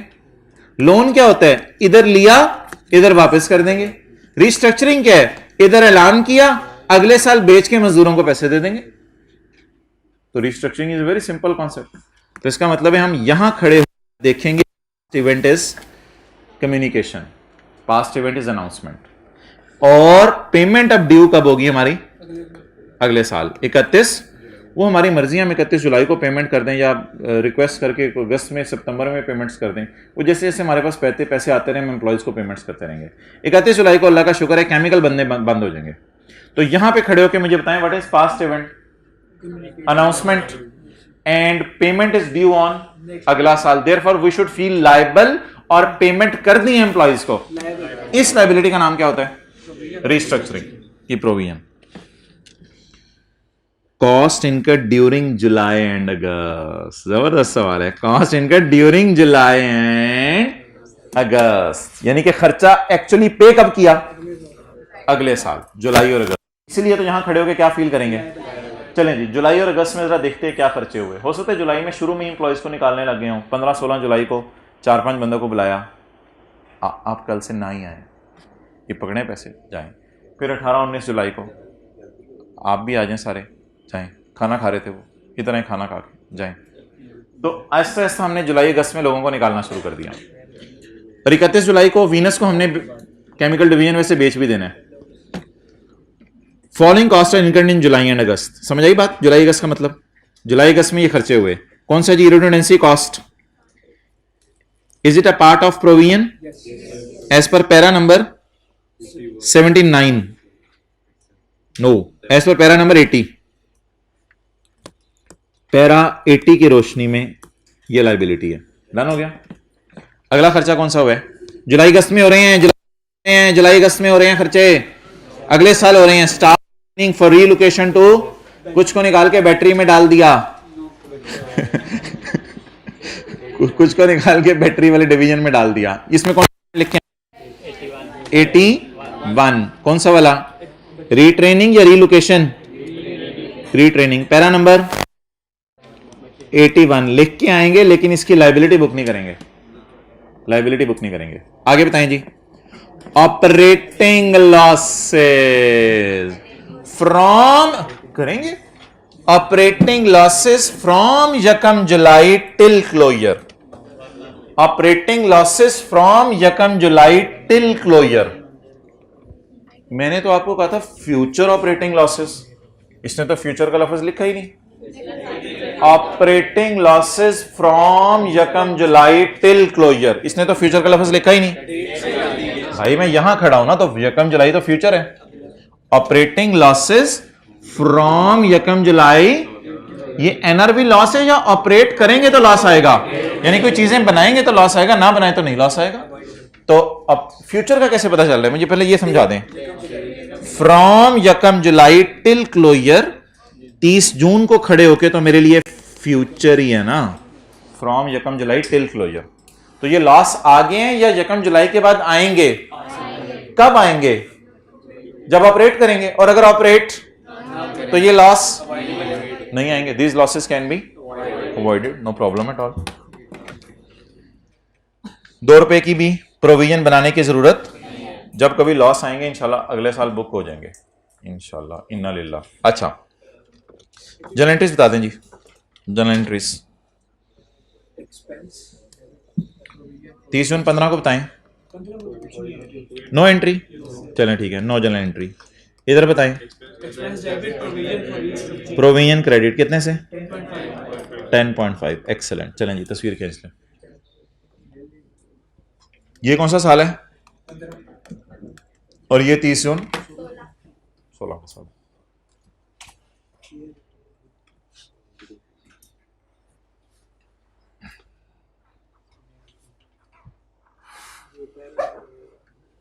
चलें ठीक है, आधा मिनट ले लें, वो नोट करना है किसी ने तो जल्दी जल्दी।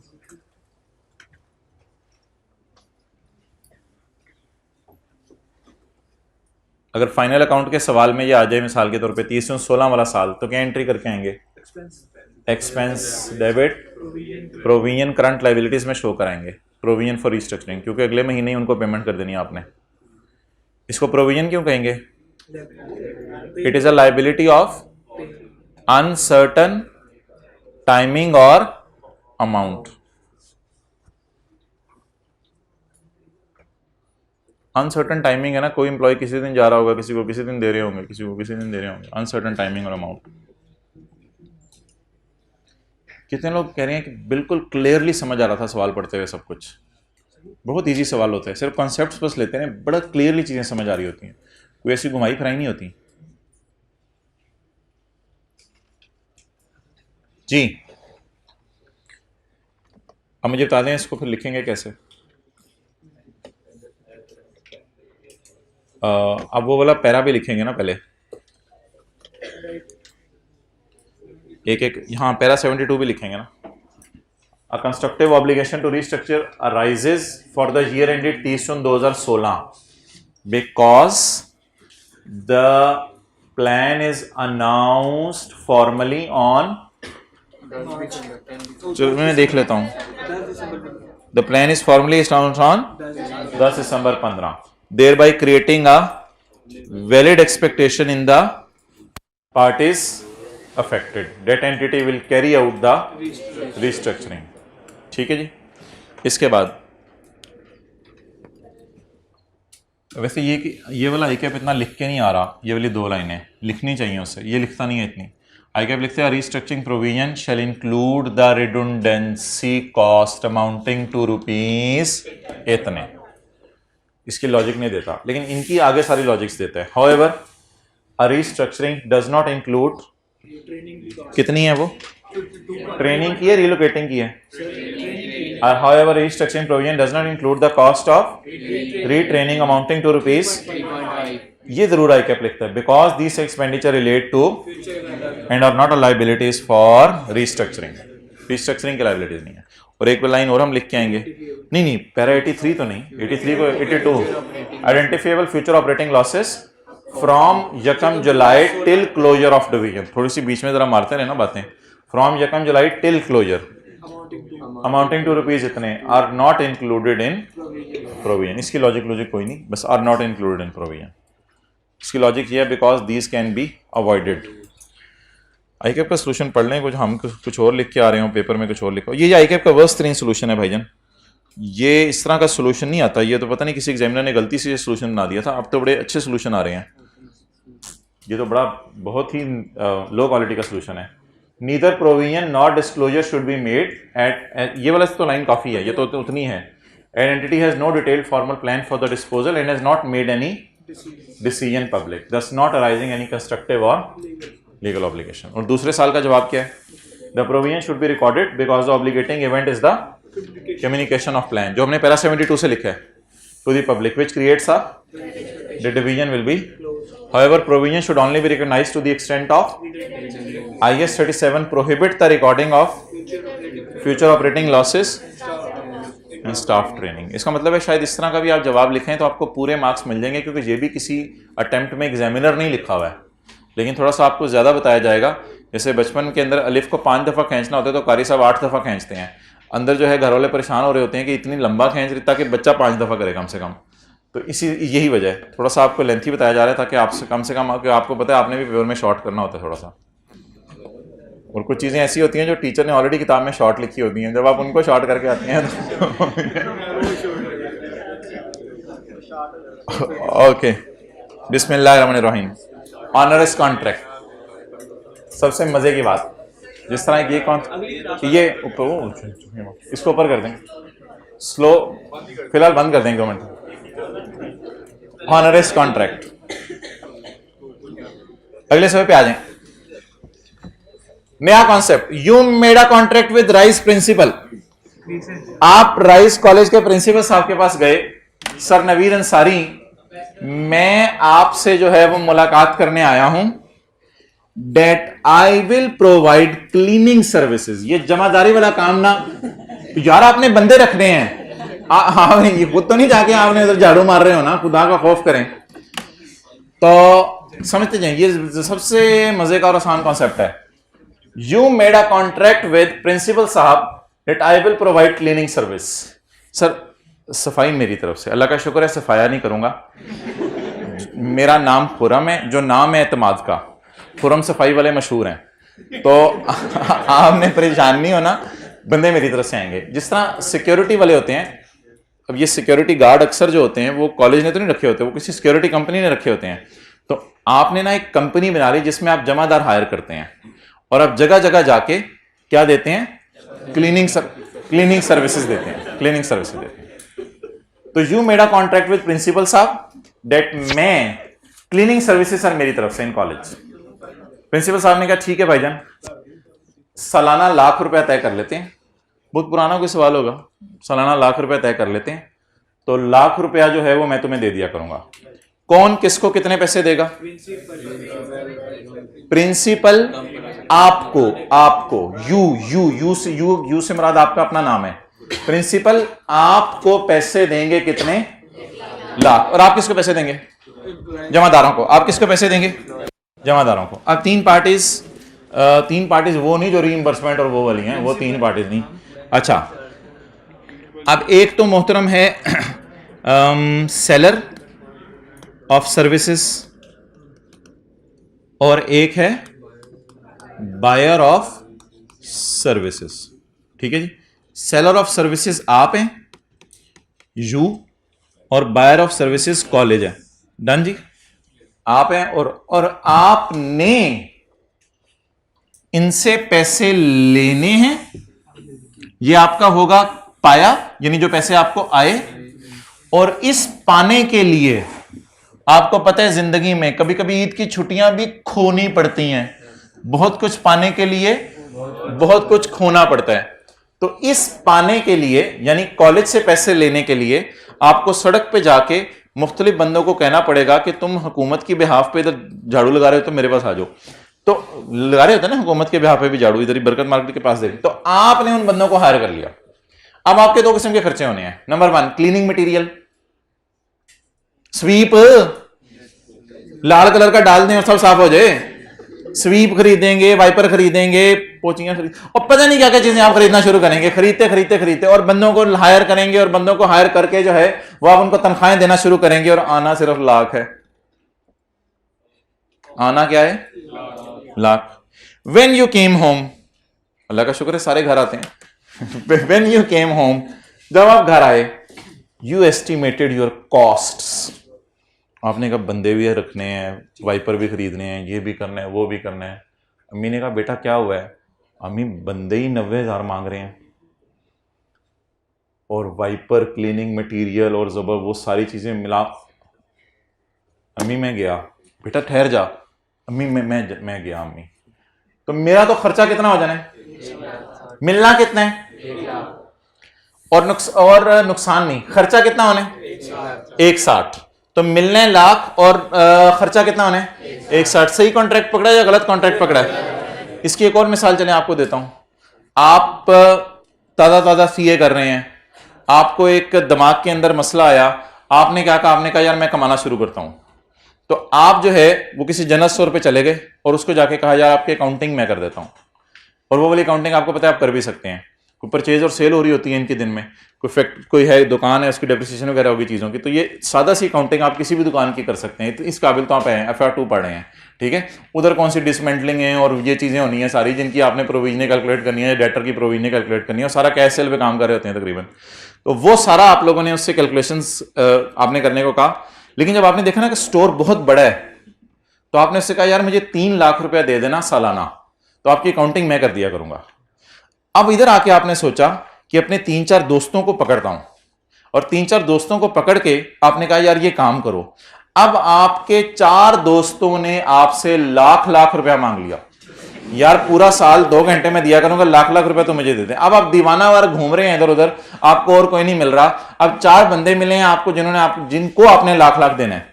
आप तो बॉस बनेंगे ना, बॉस बन के ठुकेंगे तो बॉस बनेंगे आप। तो 3 लाख रुपया आपको किधर से आएगा? स्टोर वाले से। और लाख लाख लाख रुपया अपने दोस्त नहीं, मुलाजिम, योर बॉस बन के बिस्ती होगी। और आपको नुकसान कितना होगा? 1 लाख का नुकसान होगा। यह नुकसान अवॉइड नहीं हो सकता अगर आपने कॉन्ट्रैक्ट साइन कर दिए। इसको कहते हैं ऑनरस कॉन्ट्रैक्ट। अगर कॉन्ट्रैक्ट साइन कराए ना तो यह नुकसान फिर अवॉइड नहीं हो सकता, फिर आपके जिम्मे है कि आप उसे सर्विस दें। लेकिन कुछ लोग ऐसा करते हैं कि कॉन्ट्रैक्ट साइन करते हैं ना, एक प्रोविजन डलवा देते हैं कि पेनल्टी देके जान छुड़वा लो। तो फिर ऐसी सूरत में आप कॉन्ट्रैक्ट को जान भी छुड़वा सकते हैं। वो जरा देखें क्या सिनेरियो है। हाउएवर देयर वाज अ खुशी की क्लॉज इन एग्रीमेंट। एग्रीमेंट में एक मजे की क्लॉज आपने डलवाई थी कि प्रिंसिपल साहब अगर कुछ हो गया ना, या मेरा इरादा बदल गया, आपको पता है मेरा, मुझे कभी भी क्या हो जाता है, तो मैंने मुकर जाना है। तो प्रिंसिपल साहब ने कहा यार फिर 23,000 रुपये जो है मुझे तोहफे में दे दी, तो ना तो सफाई वाले ना तू आ जा, तो 23,000 रुपये मुझे दे दी, ये कॉन्ट्रैक्ट कैंसिल हो जाएगा। Assume that we are standing on 31 December 20 and no work is done yet. अभी तक काम नहीं हुआ। काम नहीं हुआ का मतलब है ना बंदों को हमने हायर किया, अगर बंदों को हायर नहीं किया तो काम नहीं किया, अगर काम नहीं किया तो पैसे लेने का हक नहीं बना अभी। लेकिन कॉन्ट्रैक्ट को फुलफिल करना हमारे जिम्मे है। अंडरलाइन करें, double underline, contract. Cancellable contract का लफ्ज़ नहीं लिखा हुआ। कैंसिलेबल एक सूरत में शायद होगा, अगर आप क्या पे कर दें, पेनल्टी। मुफ्त में तो नहीं कैंसिल हो सकता। अब मुझे बता दें, आप घर आके सिर्फ ये सोच रहे हैं कि अगले साल, अभी तो सर्विस दी नहीं, 31 दिसंबर 20 को प्रिंसिपल साहब को मिले थे, आप घर आके क्या सोच रहे हैं? अगले साल मुझे लाख मिलेगा कॉलेज वालों की तरफ से, अगले साल मुझे 1,60,000 जमादारों को देना पड़ेगा, और अगर मैं चाहता हूं इससे बचना तो क्या करूं? मैं कितने पैसे देके जान छुड़ा लूं? बताएं किसकी लाइबिलिटी बुक करें? 23,000 की। क्यों? आप 2 काम करेंगे पेपर में, एग्जामिनर को 2 काम करके देंगे। If I honour, if I, ये डिसीजन मेकिंग टाइप कोई चीज है, एंड इफ आई कैंसल। अगर मैं ऑनर करता हूं तो इनफ्लो 1 लाख, और इस इनफ्लो को कमाने के लिए आउटफ्लो 1,60,000, तो 60 का लॉस आ रहा है। इस 60 को मैं कहूंगा आउटफ्लो। नेट आउटफ्लो वैसे अच्छा नाम है इसका, लेकिन आउटफ्लो। अगर मैं कैंसिल करता हूं तो प्रिंसिपल साहब से मुझे कितना आएगा? प्रिंसिपल साहब से मैं कितना पे करूंगा जुर्माना? 23। मेरा कितना आउटफ्लो होगा? 23। 60 का नुकसान पसंद करेंगे, 23 का? 60 का। ये को दीवाना बैठा है क्लास में, भाईजान उठो जाओ। 60 का नुकसान बर्दाश्त करेंगे, 23 का? 23 का। तो भाईजान असूल है लोअर ऑफ, ये असूल है जी। 2 कैलकुलेशंस किया करेंगे, लोअर ऑफ की लाइबिलिटी बुक किया करेंगे। एंट्री बता दें। 31 दिसंबर 20 को खड़े होके एंट्री होगी, expense debit, provision for onerous contract, credit. इस कॉन्ट्रैक्ट का नाम ऑनरस कॉन्ट्रैक्ट बन जाएगा। ऐसा कॉन्ट्रैक्ट जिसके फायदे कम है और नुकसानात ज्यादा है। अमाउंट बता दें। एक्सपेंस डेबिट प्रोविजन, नोट कर लेंगे।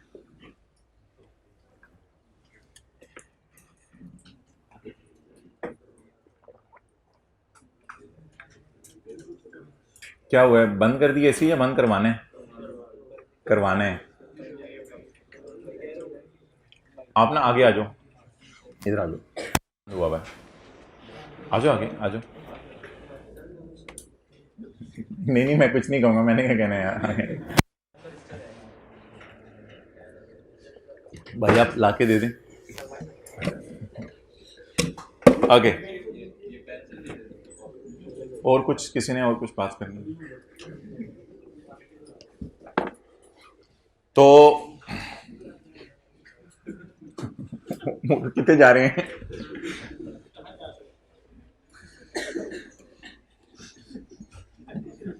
सारे फैसलाबादी इधर आ गए हैं। ओके, ट्राई करें जी अगला सवाल, स्क्रीन से देखें। अच्छा आप नोट कर रहे थे, कर लें। हुआ भाई ये सारा इसी तरह नोट। सुस्तियां जो है ना बंदे को। पढ़ेंगे अगला सवाल।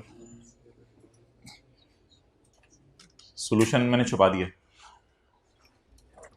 तो छुपा छुपा के ना रखो से तेरा आईना है वो आईना। चलें जी जल्दी पढ़ें, ट्राई करें फिगर्स निकालने की। 29 दिसंबर 2018, साल खत्म होने से 3-4 दिन पहले, 31 दिसंबर कर लेना, 31 December we entered into a 3 year non cancellable lease. 3 साल की नॉन कैंसिलेबल लीज ले लिया है। मिसाल के तौर पे मैंने जो है वो 29 दिसंबर को सोचा कि मैं जेट त्यारे पे कॉलेज आया करूंगा, तो मैंने जो है वो जेट त्यारे की नॉन कैंसिलेबल लीज कर ली, विच स्टार्ट फ्रॉम 1 जनवरी 19, और मुझे एसेट मिलना है 1 जनवरी 19 को। ऑन 31 दिसंबर 2018 मैंने रियलाइज किया कि जेट त्यारा मेरे से उड़ नहीं रहा, तो ये कॉलेज कैसे पहुंचेगा। We realise that this is of no use. और इधर उधर ने लोगों ने पंगे पंगे डाले, लोगों ने कहा भाईजान तुम्हारे घर जेट तैयार है, मौलवी साहब ये अच्छी बात नहीं है, ये बाकियों के दिल में लालच, ये खत्म। अब मैं जाके उधर उनको कह रहा हूँ भाईजान मेरी लीज कैंसिल करो, उन्होंने कहा पढ़ो। मैं कह रहा हूं खुदा के लिए, कहते पढ़ो, नहीं कैंसिल हो सकती। अब ना मैं इधर का ना उधर का, इसी को तो कहते हैं ना मैं इधर का ना उधर का। क्या मतलब, उड़ाने को उड़ा नहीं सकता, पायलट हूं नहीं, उड़ाने को उड़ा नहीं सकता, और वापस करने को आऊं तो वो कह रहे हैं 3 साल की लीज है, annual rental is 3 lakh, effect of discounting is immaterial. वरना हम शायद पीवीज उसी तरह निकालते हैं जिस तरह निकालते हैं, effect of discounting is immaterial. नहीं फाड़ दें क्या मतलब। हाँ, अच्छा अब पेनल्टी की अमाउंट बताएं। नहीं नहीं पेनल्टी पेनल्टी पेनल्टी साल में नहीं है, तो इसका मतलब है होते पेनल्टी की क्लॉज एग्रीमेंट में डली ना हो। अब मरता क्या ना करता मैं क्या करूंगा, हर साल 3 लाख दूंगा। पहले साल के एंड पे 3 लाख, और फिर 13 देखूंगा। दूसरे साल के एंड पे 3 लाख, 13 देखूंगा, सवारियां बिठा के किराया लूंगा, 13 देखूंगा, और तीसरे साल के एंड पे 3 लाख। तो अब मुझे फ्यूचर में कितना ठुकना नजर आ रहा है, 9 लाख का नुकसान नजर आ रहा है। चलें जी, इनफ्लो 0, जियारत करके करने के तो पैसे नहीं लगाऊंगा ना, या हो सकता है मैं इसको त्यारे को लगा दूं, बच्चों को कहूं भाईजान आके देख लिया करो 10 रुपए टिकट, तो वो इनफ्लो हो सकता है, हो सकता है, मेरा आपको मजाक नहीं है, तो वो इनफ्लो हो सकता है। टिकट लगा दी मैंने, वहां से कुछ आ गया, लेकिन वो भी इनफ्लो कितना का जाना है। 3 लाख रुपए मेरा किराया, तो बच्चों ने 50-60 रुपए साल के दे देने, मुझे और क्या देने। तो कैंसिल कैंसिल करने की कॉन्ट्रैक्ट में क्लॉज ही नहीं है। Expense debit provision credit. बड़े बड़े लायक आए और आके चले गए, आप लोग भी बड़े लायक बनते हैं, ये सवाल कर रहे हैं। 50 रुपए इनाम है, और आपके पास 3 मिनट है, और आप लोगों ने जो है वो हाथ खड़ा करना है।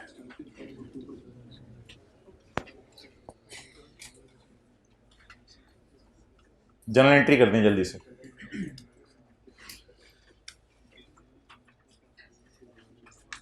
प्लीज सॉल्यूशन ही देखना।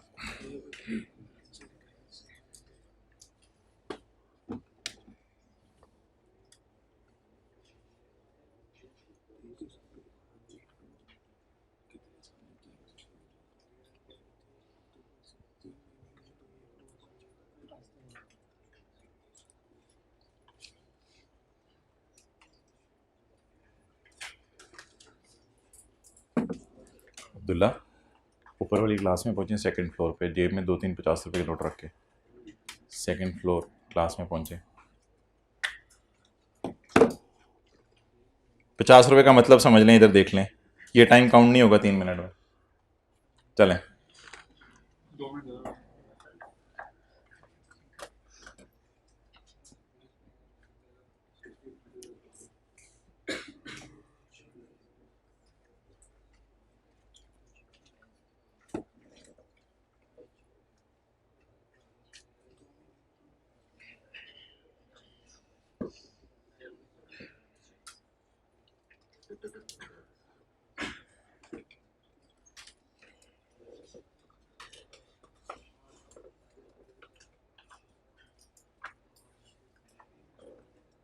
Well done Abdullah.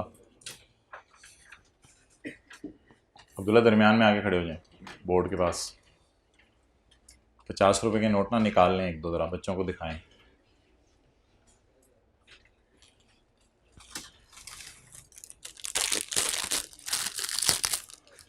चलें जल्दी, दरबारी तिक्का हो गया जी। क्या अमाउंट आई है? ठीक है बस अब आप खामोश हो जाए। चलें अब अगले भाई की बारी। एक ने जवाब बता दिया जी।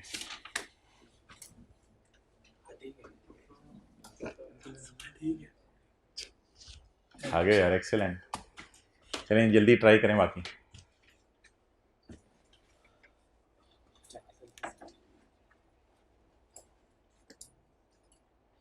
भाईजान दोनों अमाउंट्स मैंने आपकी देखनी है, यानी कि जिनमें से लोअर लिया है। ये ना हो कि दूसरी अमाउंट आपकी गलत हो और आपका जवाब सही हो। दोनों अमाउंट्स देखनी है। If I honour, if I cancel.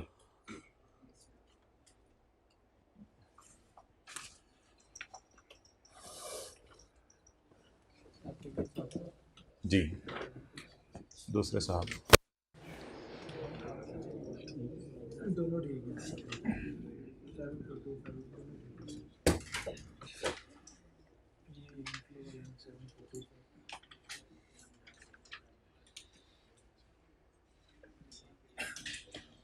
जी उस क्लास में हाथ खड़ा कर दें जिसने कर लिया है। दूसरी क्लास में हाथ खड़ा करें। अब्दुल्ला इनका रजिस्टर लेके चेक करें जो हाथ खड़े करें। अच्छा जी,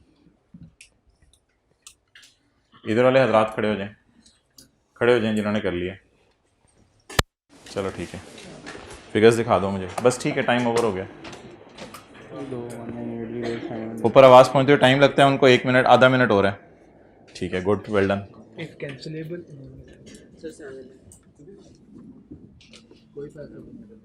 नहीं, गलत है। एक्सेलेंट, जबरदस्त। दो मिली भगत हो रही है इधर। 25-25 रुपए करने हैं यार, हाथ दोगी? हाँ ठीक है। अच्छा अब साथ वाले बबलू को जरा जोड़ें। बेटा तुम्हें कभी कभी क्या हो जाता है? अब्दुल्ला उधर कितने लोग हैं? 1980 फिगर और 700 देखें रजिस्टर पे।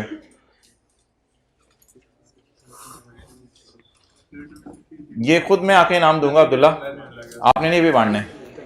ठीक है चलें जी। अब्दुल्ला कितने लोग हैं काउंट करके बता दो। बैठ जाए आप हजरात। चलो जी, एग्जाम्पल 14 तसल्ली से समझ लें। 5-7 मिनट लगेंगे मुझे समझाने में। ऑब्वियसली थोड़ा समझने वाली चीज़ है। Dawlance made a contract with Honda.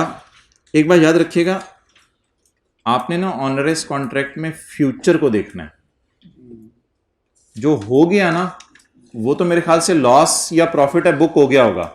आपने देखना किसको है? फ्यूचर को देखना है। यानी कि जिस दिन आप खड़े होंगे फ्यूचर में देखना है रिमेनिंग डिलीवरीज कितनी है। जो डिलीवरीज हो गई हैं उनको कौन लोग देख रहे थे? उनको नहीं देखना। जो करनी है ना सिर्फ उनको देखना है। तो पहली तो बात ये होगी, क्योंकि जो मेरे ख्याल से डिलीवरीज हो गई होंगी उन पे तो लॉस ऑलरेडी रिकॉर्ड हो गया होगा। तो लाइबल किसके लिए फील करेंगे? जो लॉस होना है या हो चुका है? होना है। हमारा ईयर एंड क्या है? उससे पीछे प्रॉफिट आ रहा हो मुझे नहीं पता जी। हमारा ईयर एंड क्या है? 31 दिसंबर 15। Okay 31 December 16। डॉलेंस made a contract with Honda. डॉलेंस ने होंडा के साथ एक कॉन्ट्रैक्ट किया है to supply 5 AC। To supply 5 AC। डॉलेंस ने कहा मैं तुम्हें 5 AC दूंगा पर मंथ, हर महीने 5 AC दूंगा फॉर 33। इज इट पाया और खोया? यानी इनफ्लो या आउटफ्लो? पाया, जो मुझे पैसे आएंगे। तो मैं तुम्हें, डॉलेंस ने वादा किया कि मैं तुम्हें एसी बेचूंगा 33,000 का पर यूनिट फॉर 3 years, मुसलसल 3 साल तक। अच्छा 3 साल में वैसे कितने महीने बनते हैं? 1 साल में कितने महीने बनते हैं? 12। 2 साल में 24 और 3 साल में। डॉलेंस ने होंडा से मुसलसल 36 महीने हर महीने 5 AC बेचने का वादा कर लिया। पहली डिलीवरी कब होनी है? अक्टूबर में। All deliveries till December were made on time. अक्टूबर वाली डिलीवरी हो गई, नवंबर वाली हो गई, दिसंबर वाली हो गई। कितनी डिलीवरीज हो गई? 3। टोटल कितने महीने हैं? 36। 36 में से कितने महीनों का स्टॉक डिलीवर हो गया? 3 का। डिलीवरीज सारी गेम 33 डिलीवरीज की है। On 31 December 16 due to increase in prices of material, अब ये खोए की साइड पे जाने लगे, यानी जो पैसे गए आपकी जेब से। Due to increase in price of material in local market dollars manufacturing cost will increase in future. अच्छा, इसको आपने ये नहीं कहना अवॉइडेबल है, इधर कॉन्ट्रैक्ट करके फंस चुके हैं, इससे फ्यूचर ऑपरेटिंग लॉस नहीं कहना। किसी के दिन में आ रहा था फ्यूचर ऑपरेटिंग लॉस, ये इतना नहीं सोचते आप, चले खैर है। फिर ये ऑपरेटिंग लॉस नहीं है because it can not be avoided. Future operating loss वो होते हैं जो आपका फ्यूचर के अंदर अवॉइड हो सके। ये तो आप कॉन्ट्रैक्ट करके फंस चुके हैं, तो इसको ये नहीं कहना ये फ्यूचर ऑपरेटिंग लॉस है, ये तो कॉन्ट्रैक्ट करके फंस चुके हैं आप। तो अब on 31 December 16 due to price increase in prices of material, dollar सोच रहे कि चीजें बड़ी महंगी हो जानी है। फ्रॉम 17, यानी वही जो हमारा अगला साल है, from 17 manufacturing cost will be 45। ये क्या है? खोया, जो मैं खोऊंगा फ्यूचर में, यानी मेरी जेब से जो पैसे जाएंगे। खोए को आप लॉस ना समझें, इसको आउटफ्लो और इसको इनफ्लो।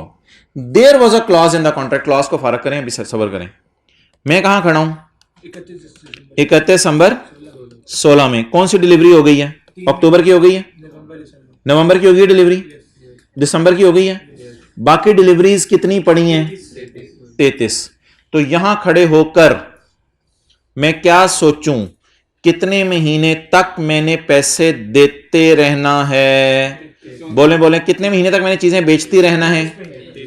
33 महीने तक।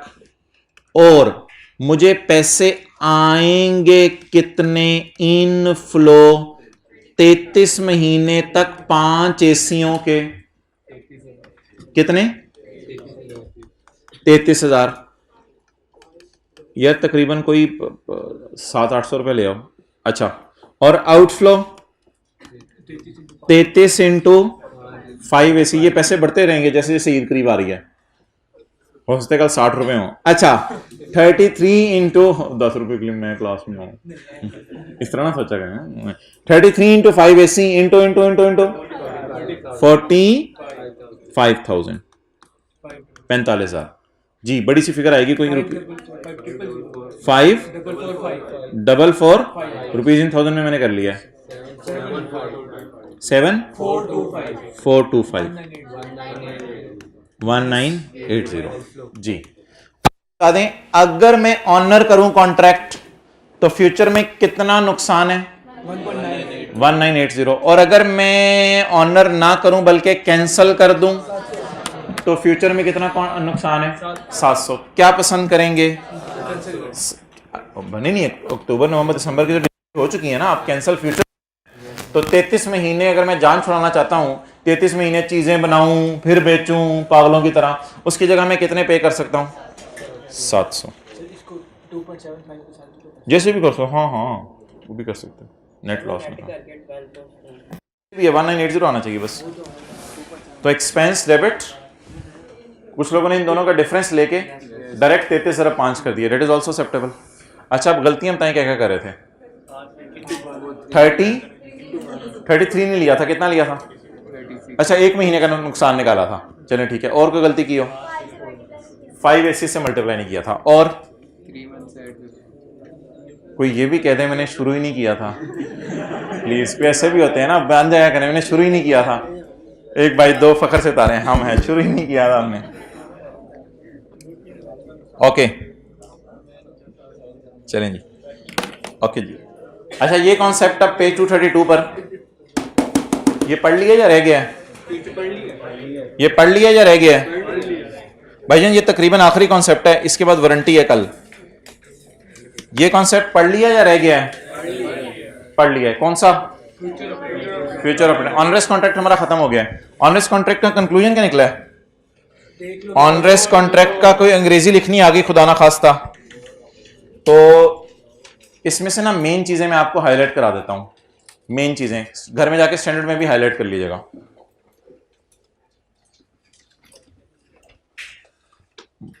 Many contracts can be cancelled without paying compensation to other party. समझ आ गई बात?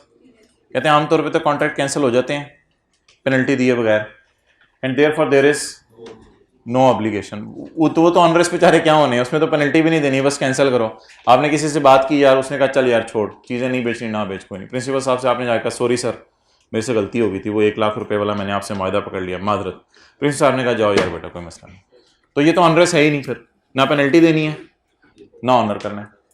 Other contracts establish both rights and obligations of each party where events make such a contract onerous, the contract falls within the scope of this standard and a liability exists which is recognized। जब contract onerous हो जाए तो इस standard में आगे गिर जाता है। इसमें से कोई लाइनें आपने पेपर में नहीं लिख के आनी। This standard defines an onerous contract as a contract in which the unavoidable cost, अच्छा कॉस्ट अनअवॉइडेबल क्यों हो जाती है हमारे लिए? कॉन्ट्रैक्ट करके फंस गए हैं ना। In which the unavoidable cost of meeting the obligation. What is the cost of meeting the obligation? आसान सी एग्जांपल कोई बताएं। What is the cost of meeting the obligation? What is the cost of meeting the obligation? In which the cost of meeting the obligation under a contract exceed the benefits expected to be received. ये onerous contract की क्या है? Definition. तो ये तो standard नहीं है ना, तो यहां लिख लें, कोई मसला नहीं। अनअवॉइडेबल कॉस्ट 160 और बेनिफिट्स 1 लाख बढ़ रही। अब क्या करें? The unavoidable cost under a contract, कहते हैं अनअवॉइडेबल इस तरह नहीं निकालनी। Unavoidable cost under a contract reflect the least net cost of exiting from it. तो अनअवॉइडेबल को 160 नहीं वो कहना चाह रहा, वो डिफरेंट तरीके से चल रहा है। चलें, the unavoidable cost reflect the least net cost of exiting from contract. कम से कम कितना देके आप निकल सकते हो बाहर? Which is lower of the cost of fulfilling it. Cost of fulfilling it कितना? नहीं 60 एंड एनी कंपनसेशन 23। इस तरह कर लें, वो वाला छोड़ें। आप पेपर में क्या लिख के आएंगे?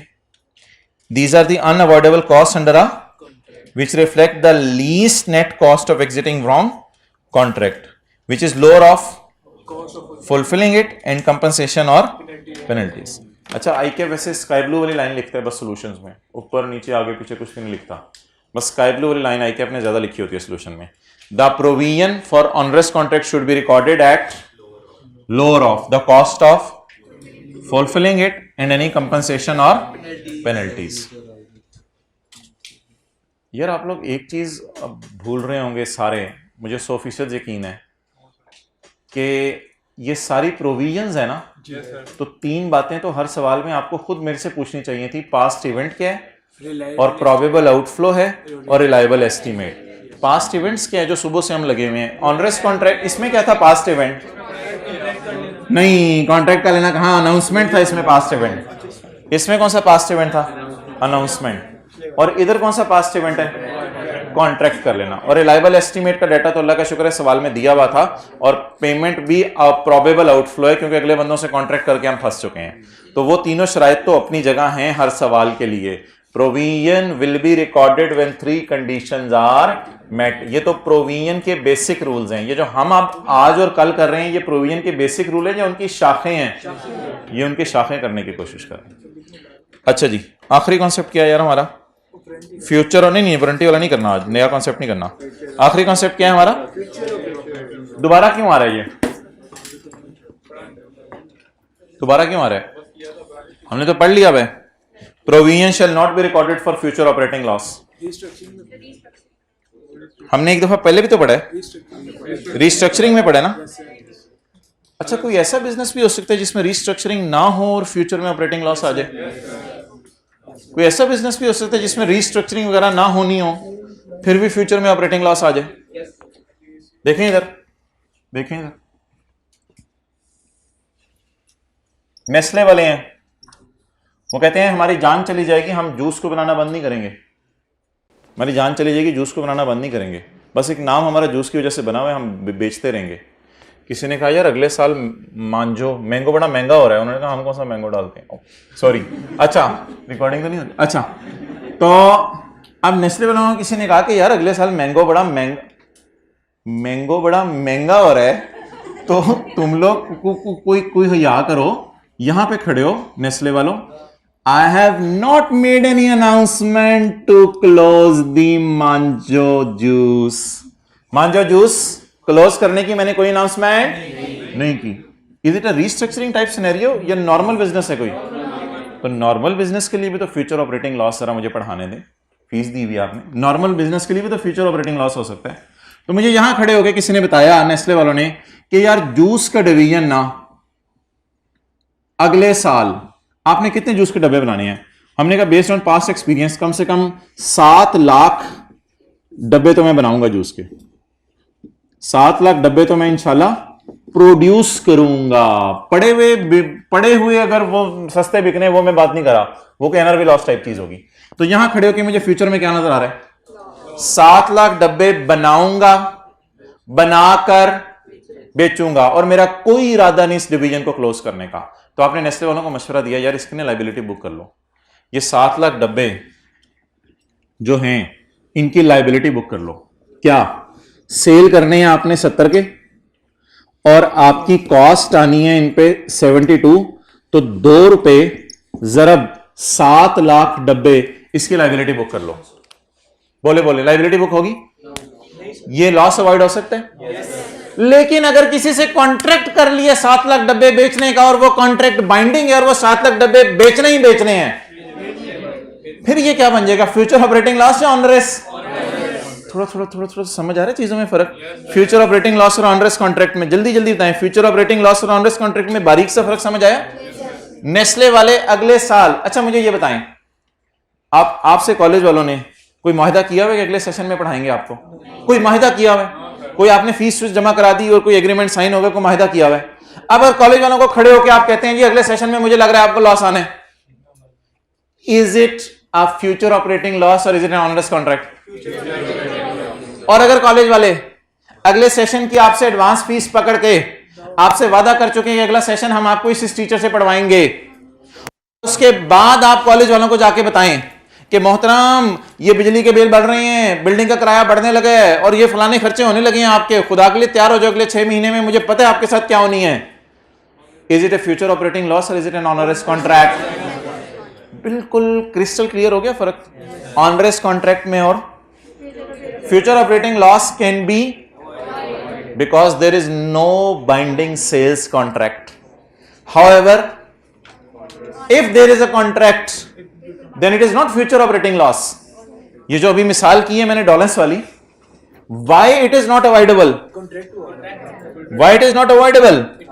हम फंस गए हैं कैसे? कॉन्ट्रैक्ट करके. एंड why this 7 लाख डब्बे की प्रोडक्शन इज अवॉइडेबल? क्योंकि ये हमने किसी 7 लाख डब्बे तो 7 लाख लोगों को बेचने हैं, और उनसे तो हमने कोई वादा किया नहीं होगा कि नेस्ले वालों ने आपको डब्बे बेचने हैं. नेस्ले वालों ने हमसे वादा किया हुआ अगले साल डब्बे बेचने का? सोच के बताएं. नेस्ले वालों ने हमसे कोई वादा नहीं किया अगले साल डब्बे बेचने का. और अगर आप उन नेस्ले वालों को ड्राए भी जाके कि अगले साल आपको लॉस आएगा, बंद कर देंगे, तो वो कहेंगे हम डिवीजन क्या कर सकते हैं. लेकिन एक मशवरा है नेस्ले वालों को कि ना इंपेयरमेंट टेस्ट वगैरह कर लें अपनी फैक्ट्री का, फैक्ट्री की बिल्डिंग, फैक्ट्री की मशीनरी वगैरह, और फैक्ट्री की ये चीज़ें ना, इनको इंपेयरमेंट टेस्ट से गुजार लें. क्योंकि अगर फ्यूचर में आपको लॉसेज आने हैं ना, तो IS 36 में रिकवरेबल अमाउंट्स वगैरह जो एसेट्स की है ना, उनमें को फड्डा हो सकता है. रिकवरेबल अमाउंट पता है ना, ये रिकवरेबल अमाउंट और वैल्यू इन यूज निकलती हैं, और वो सारा कैलकुलेशंस होती है.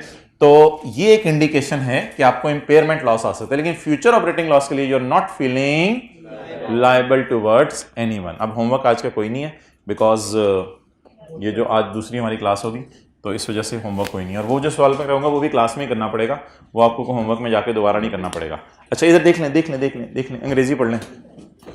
बारीक सा फर्क बता दें फ्यूचर ऑपरेटिंग लॉस और ऑनरेस कॉन्ट्रैक्ट में. Onerous contract means contract, future operating loss means operate करें ना करें मर्जी है, हमारी मर्जी है. आप आज किसी दुकानदार को सड़क पे जाते हुए कह दे, यार तुझे पता है कि दुकानों के किराए बढ़ रहे हैं, बिजली का बिल बढ़ रहा है, तुझे नुकसान हो जाने चावल, आटा, गंदम, दालें बेचने पे, जल्दी बताएं, इज इट ऑनरेस कॉन्ट्रैक्ट और is it future operating loss? क्यों? क्योंकि मेरे ख्याल से किसी भी दुकानदार ने आप लोगों से मुआहदा नहीं किया होता कि अगले साल मैं आपको इतना आटा, गंदम, चावल बेचूंगा. कट बुक बाहर कट, बैगों कट. अब्दुल्ला 50-50 के नोट ले आए हो आप? Okay. Provision shall not be recorded for future operating loss. Provision shall not be recorded for future loss. Future loss की प्रोविजन बुक नहीं होगी. डन. अच्छा, फिर करें क्या?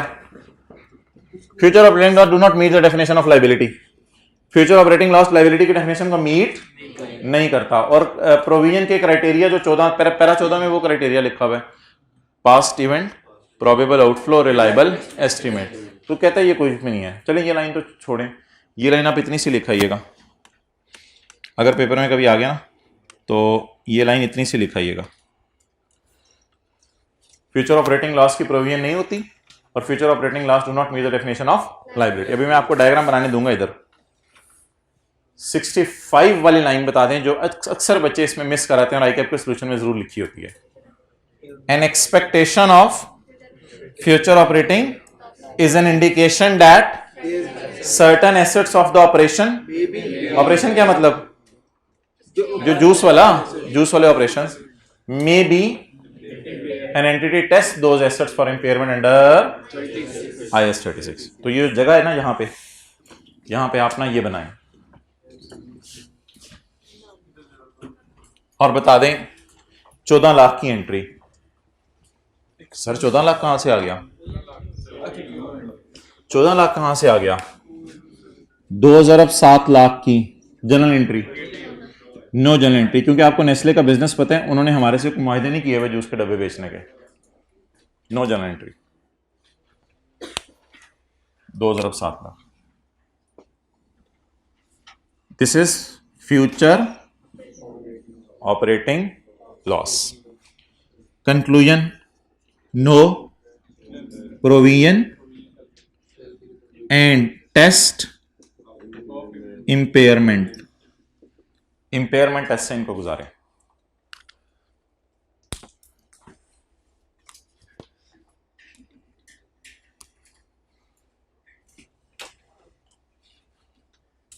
जी अब्दुल्ला ले आओ पैसे. अब अब्दुल्ला पैसे ले.